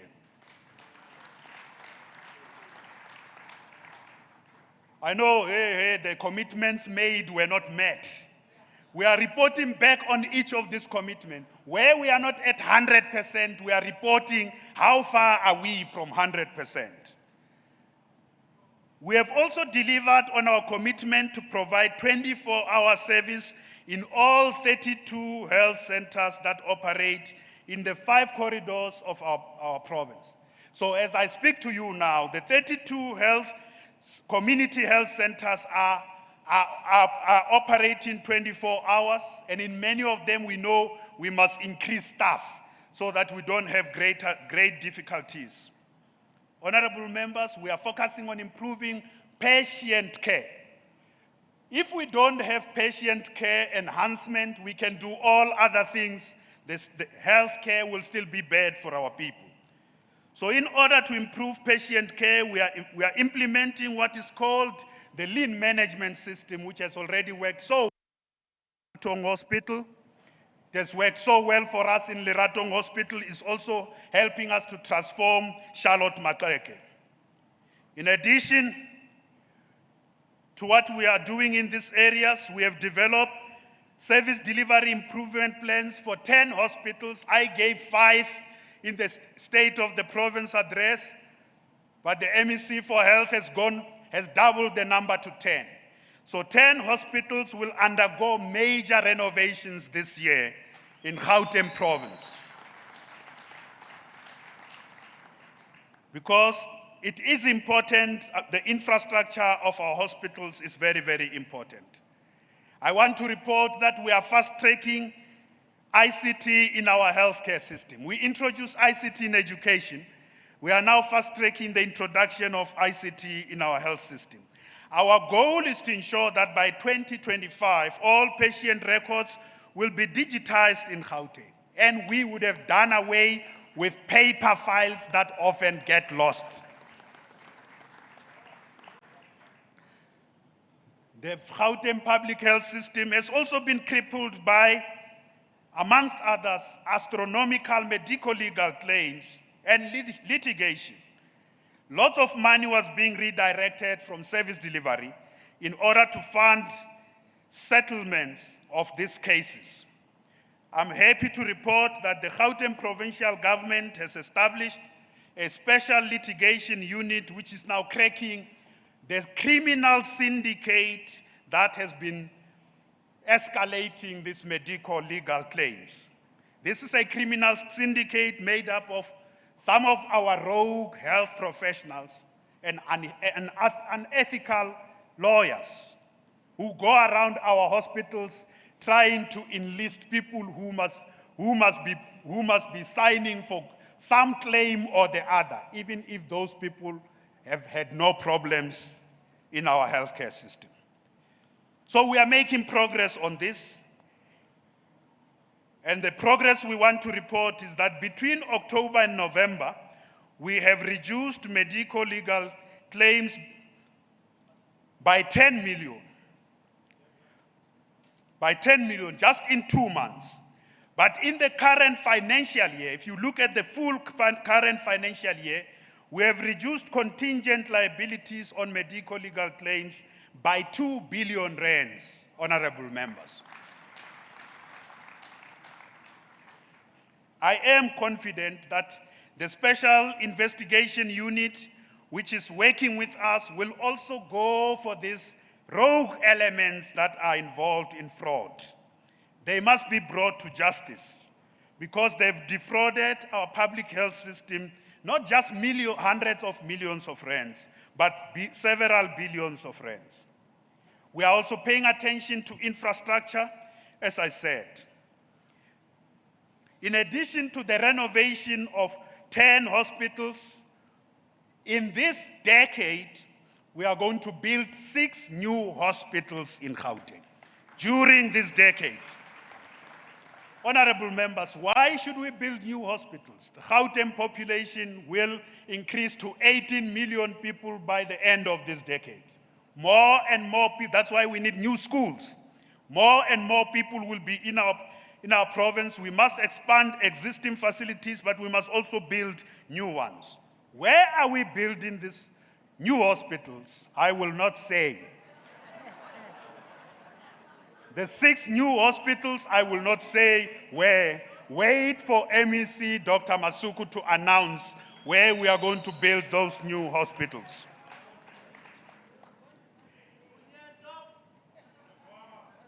There is an additional exciting development taking place in Gauteng. We are working with the University of Johannesburg we have signed an MOU for building of the new University of Johannesburg Medical School because we need to train more doctors right here in Gauteng. Honorable members, I want to conclude the health section by returning to paying tribute to Sefako Makgatho Health Sciences University. As I mentioned earlier, this university has played a seminal role in advancing transformation in our country. It has produced outstanding leaders in the political and academic field, and particularly in the health sciences and the health profession, not just in South Africa, but in the continent. Amongst the first generation of activists from this university was Dr. Molefi Sefularo, our late Deputy Minister of Health, and Confidence Moloko, Dr. Confidence Moloko. Dr. Gwen Ramokgopa, our former Deputy Minister of Health and former MEC for Health in Gauteng. Dr. Popi Ramathuba, the current Health MEC for Limpopo. And our own Dr. Bandile Masuku, the Gauteng MEC for Health, who was also the president of the SRC here. Dr. Masuku, Dr. Masuku, Dr. Masuku.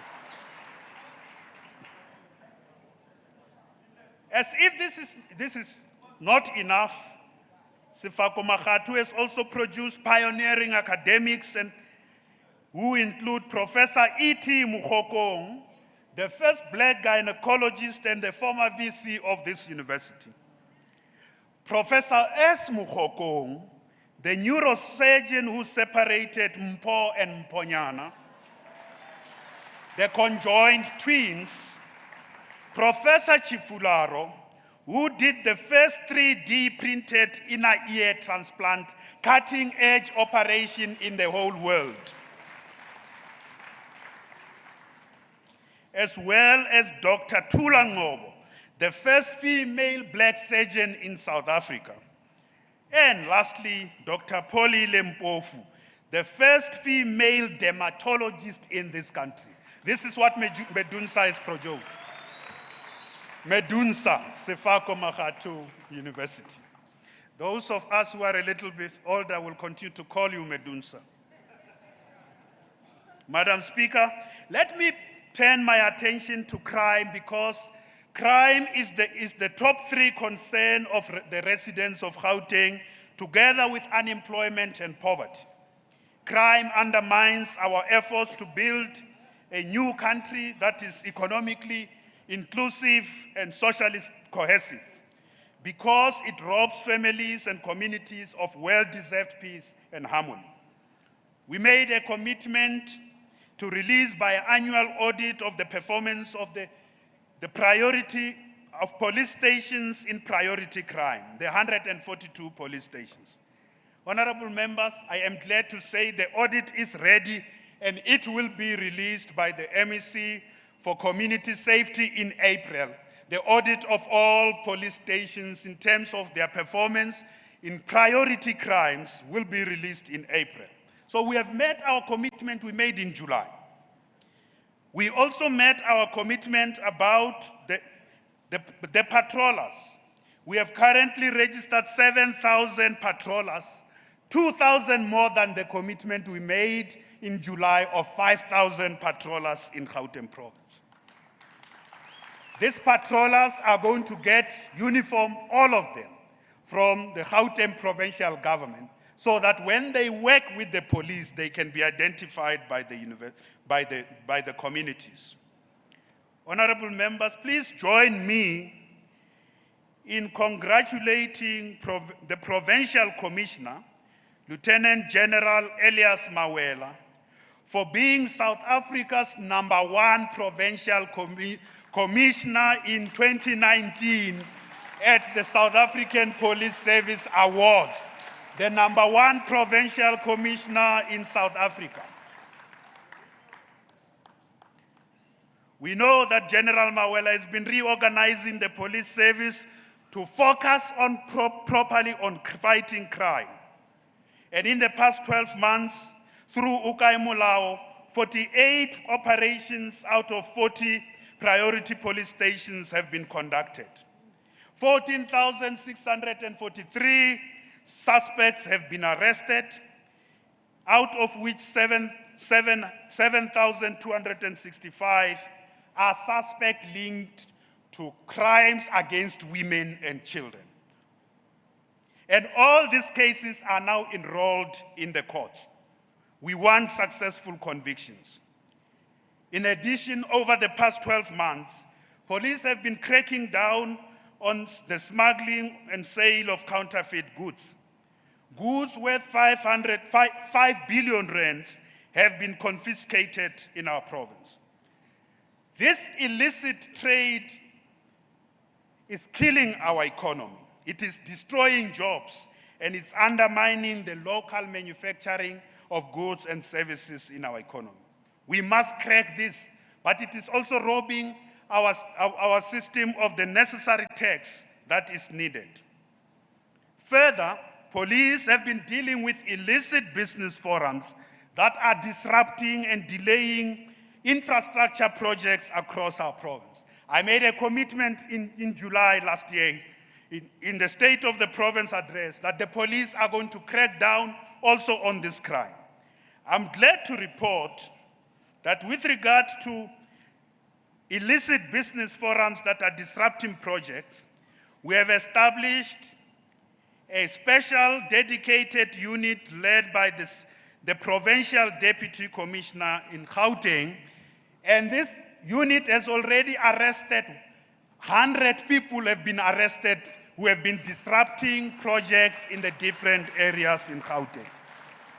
And more than 200 cases are being processed by our court. So I want to say, those who masquerade as business people in communities, who go and disrupt projects and delay the building of schools and health services, we are coming for you. We are coming for you. We are coming for you. 100 of you are already facing charges, criminal charges. We won't allow the disruption of projects in this province. We will not allow that. In the past 6 months, the police have also been dealing harshly with the cases related to drugs. 10 laboratories have been closed down, and the drug kingpins linked to these laboratories have been arrested. Honorable members, you can't just deal with crime by arresting the street runners, the guys who are distributing in the street. You must go for the manufacturers. You must go for those who are the kingpins in the drug trafficking trade. In this province, we are going for them. We are not just going for the street runners. We are disrupting this trade. And we want to make sure we shut down these laboratories and we bring the perpetrators of drugs in our communities to book. I want to say we are not only dealing with drug dealers, but we are also rehabilitating those who have fallen victims to the scourge of drugs. Through Kimoja, our program to reach out and rehabilitate those who have fallen victim to the drug syndicates, we are reaching 1 million young people across Gauteng. This program includes peer educator program. It also includes after-school diversion programs so that young people are directed to very positive causes away from drugs. Honorable members, I have no doubt that we need to do more on crime. And today, I am proud to announce that the provincial government says we are going to do more. What are we going to do to escalate the fight against drugs? There are the following interventions.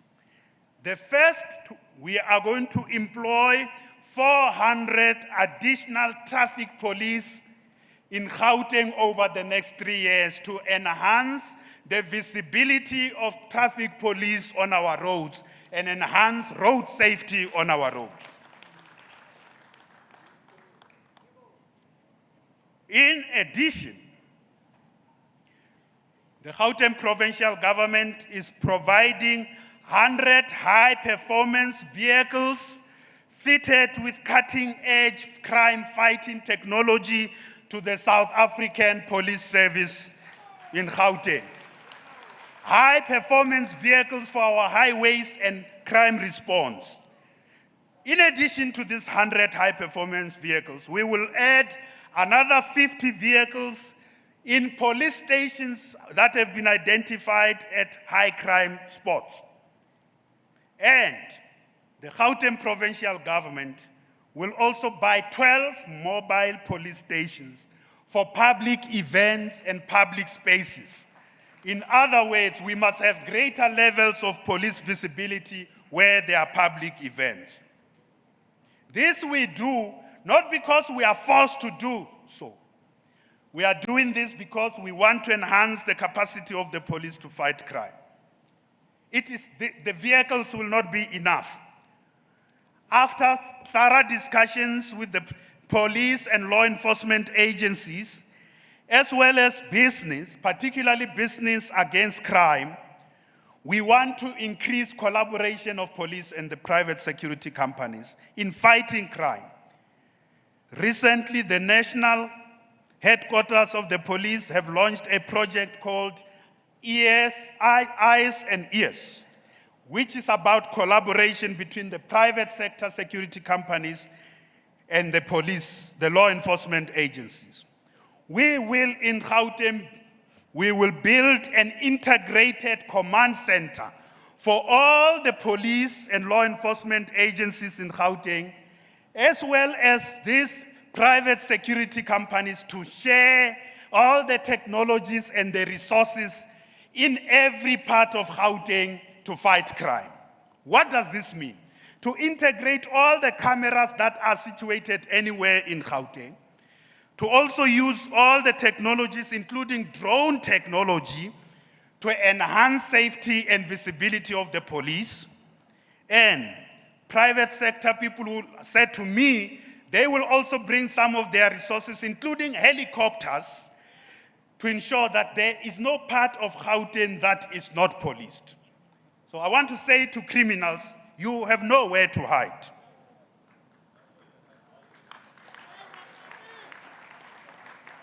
You have nowhere to hide. We will use this cutting-edge technology to track down every crime, every area where crime is, and we will also use this technology to police areas like our schools, our universities, where young people in our universities, especially young women, also are getting murdered, to integrate that into the integrated command center across Gauteng.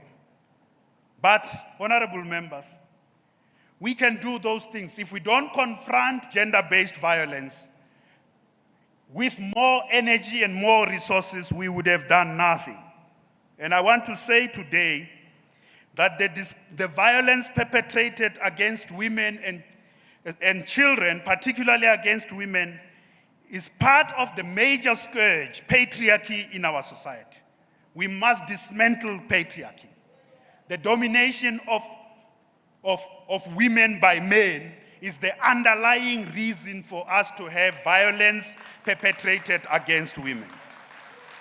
So we must dismantle patriarchal relations and confront that by empowering women. We must also increase resources towards combating this crime, but also supporting those who have fallen victims. So how are we going to do this? The Gauteng Provincial Government, in response to the President's Emergency Response Action Plan, will make the following interventions. We will provide a comprehensive network of 23 safe houses and victim empowerment centers to survivors of gender-based violence in Gauteng. We have 23 victim empowerment centers that are going to provide support to survivors of gender-based violence in our province. We will do so by working also with NGOs and NPOs to bring their resources into this network to increase it, to provide support. We will also track every case related to gender-based violence in our criminal justice system. I reported to you earlier, every arrest made by the police now, we also check whether that suspect is not linked to gender-based violence cases. And we want to make sure that these cases, those responsible, are prosecuted. We will roll out victim-friendly facilities in our police stations and public health institutions. We will set up also a panel of gender-based activists who will work with us to ensure that provincial government programs and municipal programs are responsive and effective. Gender-based activists will work with us to ensure that all our programs are responsive. But, honorable members, it's not enough to just help the victims. We must bring women into the mainstream of our economy. Of the 2,000 township businesses, the 50 black industrialists, the 50 black commercial farmers, and the 20 black agro-processors that we said we are going to empower, 50% of all those will be women. In everything we do, in our economic empowerment programs, 50% of those must be women. We have already achieved a lot by ensuring that SEPO 1 million has 60% of the beneficiaries being women, and that the bursary scheme run by the provincial government, 51% of the beneficiaries are young women in those. So, honorable members, I want to say, to deal with poverty, we are rolling out the single window program to support poor households and vulnerable groups in Gauteng province. We want a basket of services related to food relief, access to the dignity packs for children who come from poor households, school uniforms, scholar transport, school nutrition, and subsidies for the indigent families, as well as linking every poor household must be linked to a community garden in every part of the province so that the poor can participate in producing food for themselves in Gauteng. So we want the poor to be active in empowering themselves.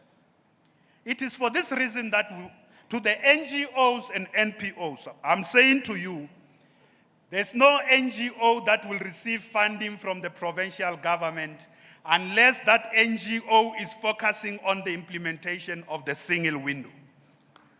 Every NGO must focus on reaching out the poorest of the poor in Gauteng province. So let me take this opportunity to say we must not only deal with the material well-being of our people, we must also deal with matters of the soul and the spirit. Matters of identity are important, matters of culture. Because we are a diverse province. We are the creative pulse of our nation. We are the home of the sporting champions. Honorable members, I made a commitment in July that we will convene the Gauteng Sport Indaba, which we did in November 2019. So out of the Gauteng Sport Indaba, we are consolidating the following interventions. One of the most important interventions we are making is that we want sports to come back to all our schools. So Sports Wednesday, every public school must have Sports Wednesday or Thursday, because we want our children to also be physically active, because there's a relationship between physical activity and intellectual development of our children. Research says so. So all public schools in Gauteng are going to be focusing on reintroduction of Sports Wednesday. We're saying Wednesday or Thursday to enable all the schools to share facilities. We want the school leagues to come back again. We want these children to be the backbone of building high-performance teams. We must start in our schools. Building high-performance teams must start in our schools. In addition, we want to deepen our work on social cohesion by decentralizing the premier social cohesion games to 11 areas across Gauteng province. So we are going to take these South Africans to go and play the games in different locations in Gauteng to involve all of them in nation building and social cohesion. There's also something for everybody. Honorable members, those of us who are a little bit lazy have something now to do from now onwards. The hashtag Hanyani Wellness Campaign has been launched by the Department of Health and the Department of Sports to ensure that 52% of the people of Gauteng who don't exercise enough are now going to be given an opportunity to walk and do other things as regularly as possible. We want to promote Hanyani, not Hanyani, Hanyani. Walks, mass aerobics, and yoga classes in communities. We must make our communities to be more healthier. We must reduce the level of stress as we deal with other important things by making sure that many of our community members are participating in Hanyani. We are also going to increase investment in community games across the province. The community games are very important. They reach hundreds of thousands of young people. We are expanding sports infrastructure in our schools, and I am happy to announce we will build 40 new multi-purpose sports courts in the next 5 years in 5 corridors. The multi-purpose sports courts, otherwise known as combi courts.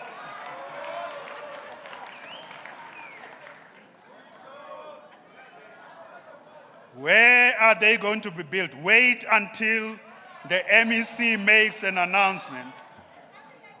40 of them across the province. We will intensify our support for women in sport, particularly ensure that Gauteng has a women's league, the Women's Football League. Women's Football League, not the Women's League. The Women's Football League. We are already providing girl learners with the sports bra to enable them to participate in many sporting activities in Gauteng. We want to invest in sports tourism because sports can bring significant opportunities of employment and businesses in the Gauteng economy. So, honorable members, as we make a commitment to this area, we also want to do much more in the area of arts and culture. In the next 5 years, we are going to increase our involvement in hosting major festivals such as Mushito International Music Conference, the Delicious Festival, DSTV, the Standard Bank Joy of Jazz, the Afro-Punk Festival, and the inaugural South African Music Week during Heritage Month. We are going to host the inaugural South African Music Week in Gauteng. We are doing that during the Heritage Month. We are also training 221 emerging filmmakers, supporting 7 community arts events, implementing the mentorship program for fashion designers across Gauteng. I want to also say that we are investing in business, in creative hubs in Gauteng, working with business. We will also ensure we roll out sports academies, working with the creative industry. So, honorable members, we are continuing to invest. We will build 15 libraries by the end of 2025. 15 libraries across the Gauteng City region. And connect these libraries to free Wi-Fi. Honorable members, Gauteng is the home of champions. We are proud to be the home of Orlando Pirates, the home of Kaizer Chiefs, the home of Sundowns. The three national and continental champions. No, we are the home of Swallows, but it's not amongst the 3 national and continental champions. You need to do more, MEC Lisuf. So, honorable members, we are the home of champions. Please join me in congratulating both Kaizer Chiefs and Mamelodi Sundowns in celebrating 50 years this year.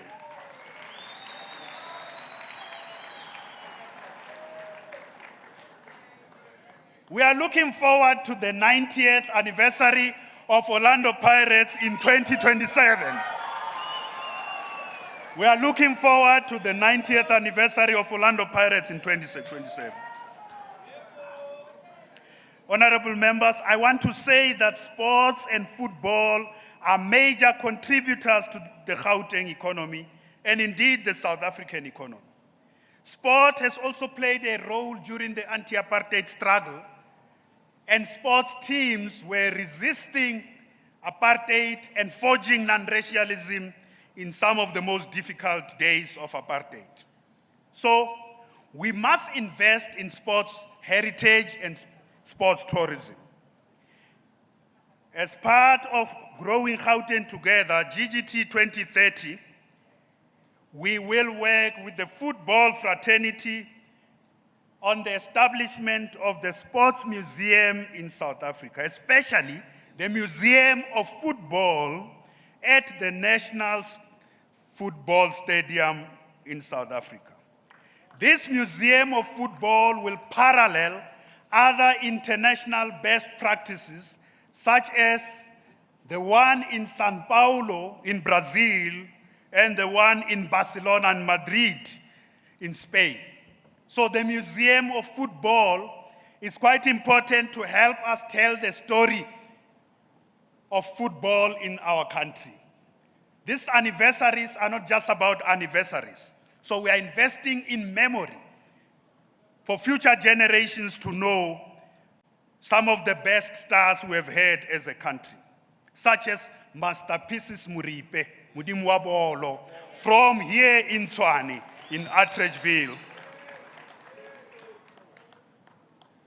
So, honorable members, I would like us to also pay attention to climate change, because this is a very important theme in our plan of action, Growing Gauteng Together.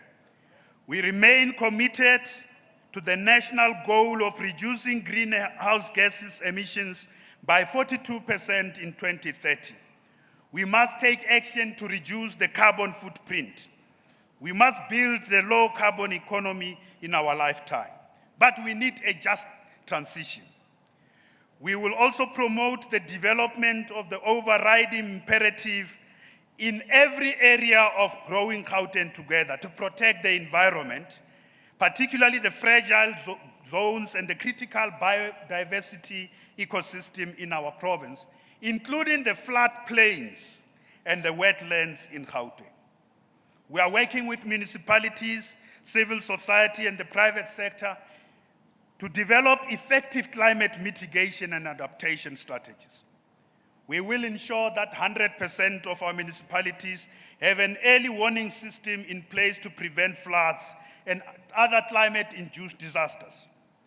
We are rolling out 33 air quality monitoring stations to ensure that the air is healthy and breathable across all corners of our province. The plans we outlined earlier about water, energy, and security are part of sustainable management and use of our environmental resources. The United Nations SDGs are integrated in all sections of our plan of action to grow Gauteng together, GGT 2030. We have a responsibility to lead in this area of sustainable development as a province. We also want to ensure through our plan of action, we deepen partnerships between the state and various sectors of society. We can't achieve all the goals alone. The state must build its own requisite capacity to act purposefully and ethically in the national interest and in pursuance of sustainable development goals. We must instill a culture of disciplined execution of all the priorities and interventions we outlined in this plan of action.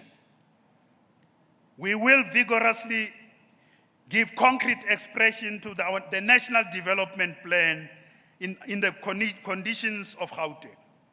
We will also intensify intergovernmental collaboration using the district model. We have drawn lessons from Tirisano during the past 5 years, and we are taking this forward, taking further action to enhance rapid response, community participation, and community engagement across our province. We will use multi-channel digital technology to improve direct interaction between residents and the governments in our city region. It is for this reason that all government services will by 2025 be available on digital platforms. In the various sections of this speech today, I've also pointed out the actions we have been taking to enhance the capacity of the Office of the Premier to lead the implementation of our plan of action. We introduced the open tender system to make public procurement more transparent in order to eliminate fraud and corruption in tenders. It is clear that the open tender system is not enough. I still receive many complaints from residents of our province about corruption in our province. We need lifestyle audits of public office bearers and government officials. And this process is now being spearheaded at a national level by the Office of the President to ensure that this happens throughout the Republic. I want to say to you today, Team Gauteng, which I have the honor to lead, the Executive Council is ready for this nationally driven process of lifestyle audits. We want our colleagues in local government to also join us in this process. We are also tightening the screws, the ethical screws in government. In 2019, August, all heads of departments were vetted by the relevant state security organs, and only those who obtained security clearance have been reappointed to senior positions. And I want to say that I will not appoint officials who failed vetting in the Gauteng provincial government. In addition to senior officials, I want to say to you today that we are expanding vetting to all those officials who are part of SCM, Supply Chain Management and Human Resources.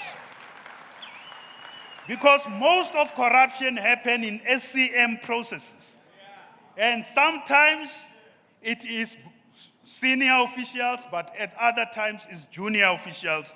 So everybody who's in supply chain must pass the vetting in Gauteng province. If you have escaped the open tender system and you are lying somewhere, we are coming for you. It doesn't matter what position you occupy. And I know there are officials who have been refusing vetting.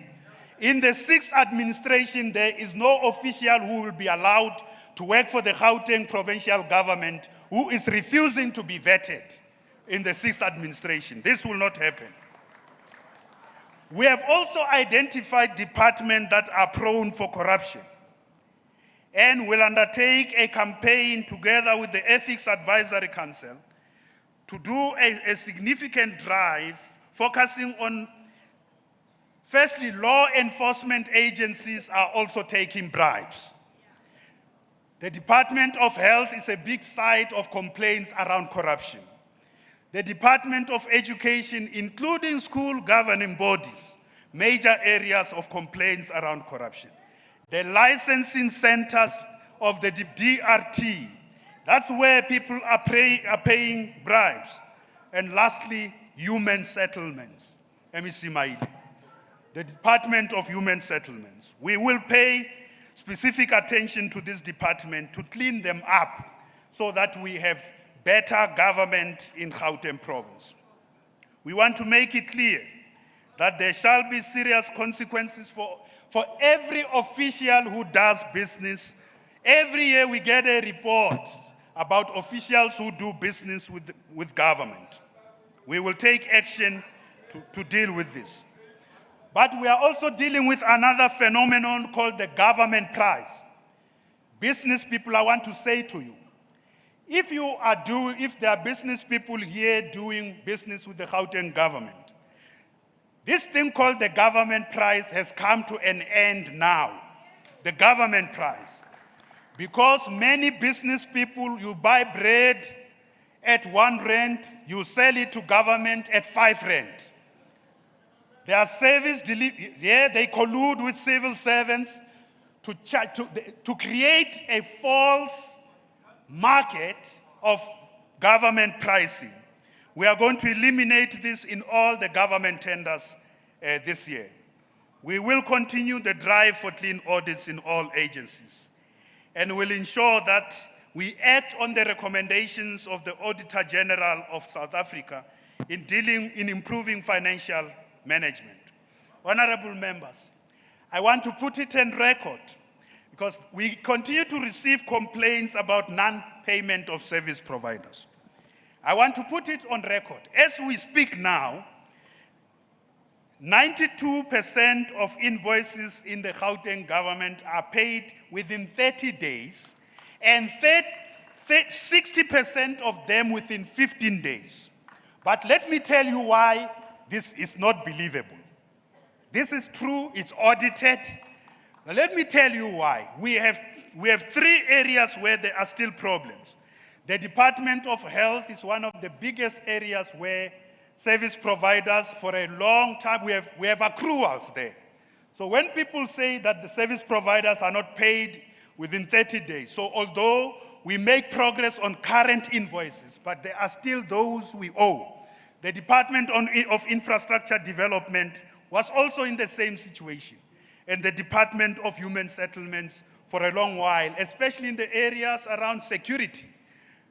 We have invoices that have not been paid for a while. So these three departments are now the focus of our modernization program to ensure that they are able to, in addition to delivery, they can pay service providers like others. They can get to the 15 days payment of service providers. I would like to report that I'm conducting a comprehensive review of all Gauteng agencies and entities so that they can focus on our plan of action to grow Gauteng together. Some of these agencies are no longer focusing on their core mandates. Some of them are riddled by divisions and mismanagement and corruption. And I want to say to you today, decisive action will be taken this year on each agency, especially those that are degenerating into the playground of rogue and corrupt officials instead of focusing on the mandate of growing Gauteng together. So, in line with the commitment I made in July last year, we have also been taking action to support local government and to intervene to ensure that municipalities fulfill their constitutional obligations. I can tell you that municipalities can feel us now. In the first 5 years, they were not feeling provincial government. And that's why some of them are now even complaining that now this is too much. As the Executive Council, we are making, okay. I've jumped something else. I want to say that we will turn local government around.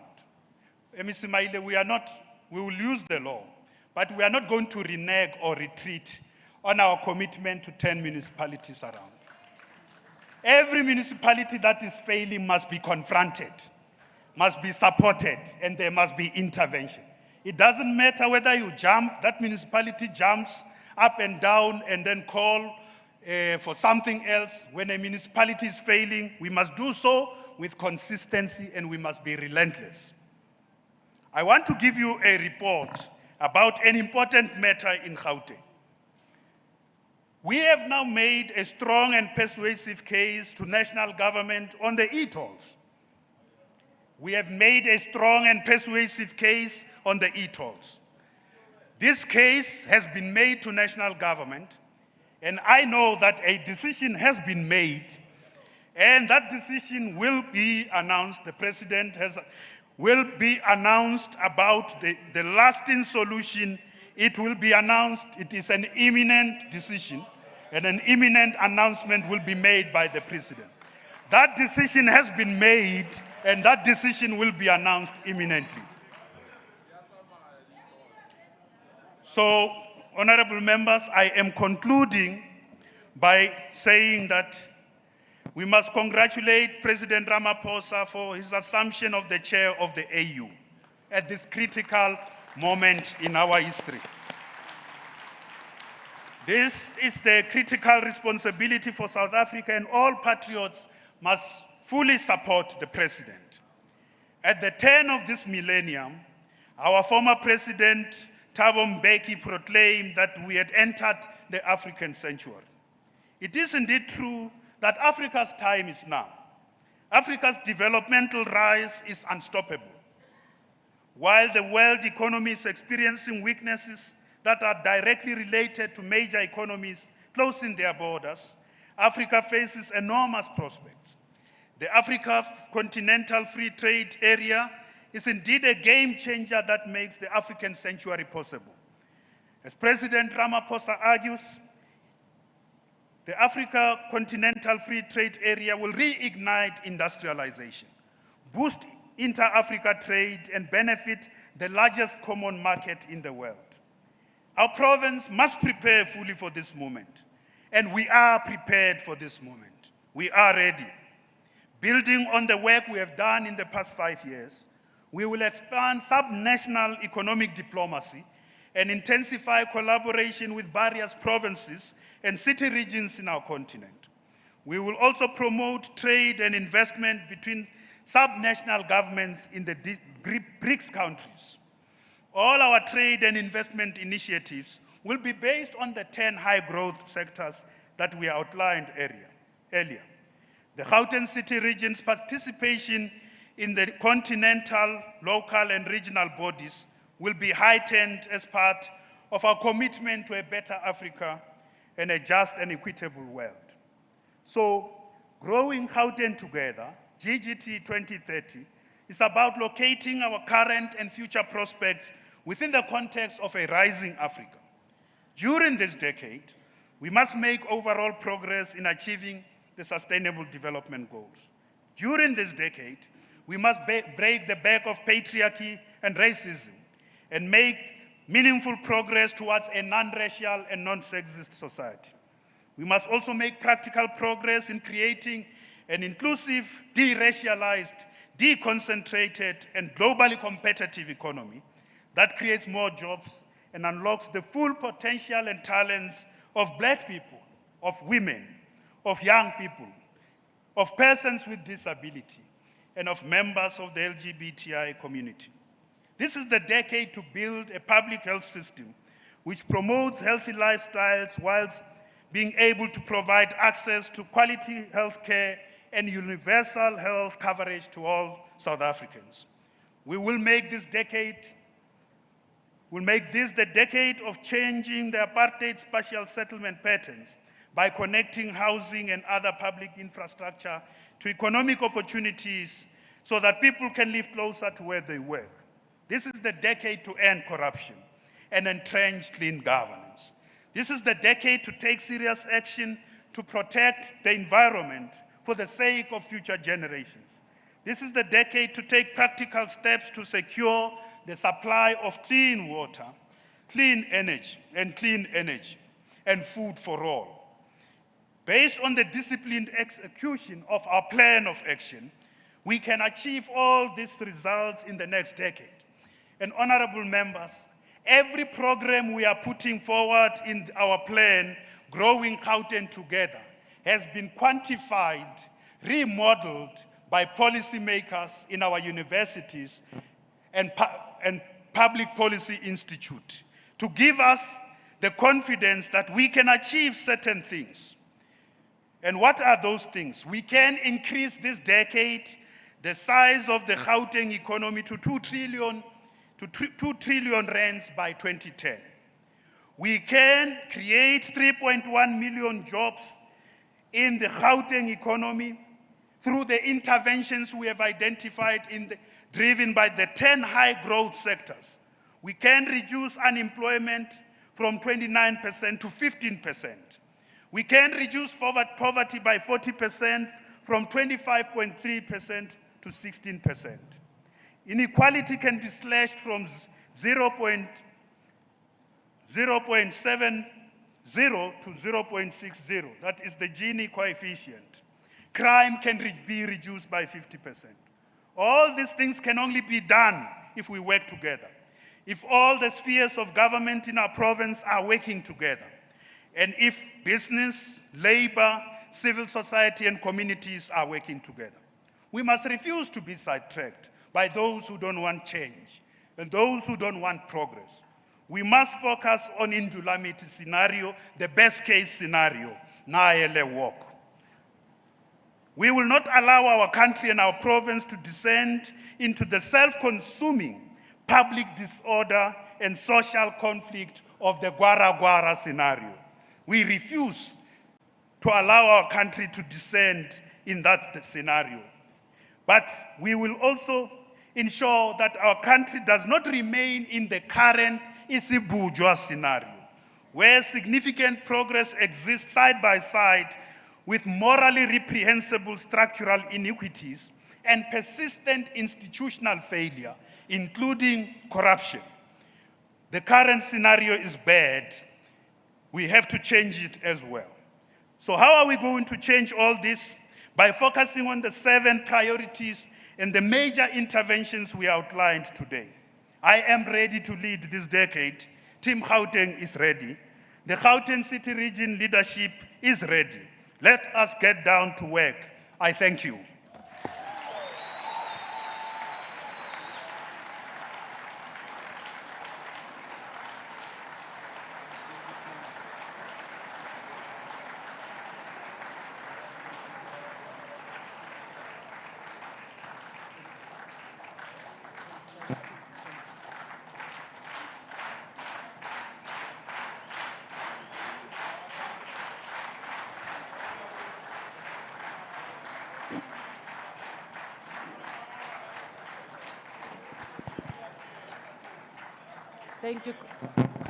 Thank you, colleagues.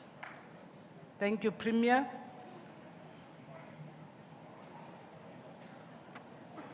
As required by the standing rules, the table has received your address that will be placed in the order paper in terms of Rule 16. Can I make this announcement? Members are requested to proceed to outside of the hall for a group photo immediately after I have adjourned the sitting. And I will request all guests to remain seated until all members have left the chamber. Our next sitting will be on Thursday, the 27th of February 2020 at 10 hours sharp at the Gauteng Provincial Legislature Precinct. The sitting is now adjourned. Thank you.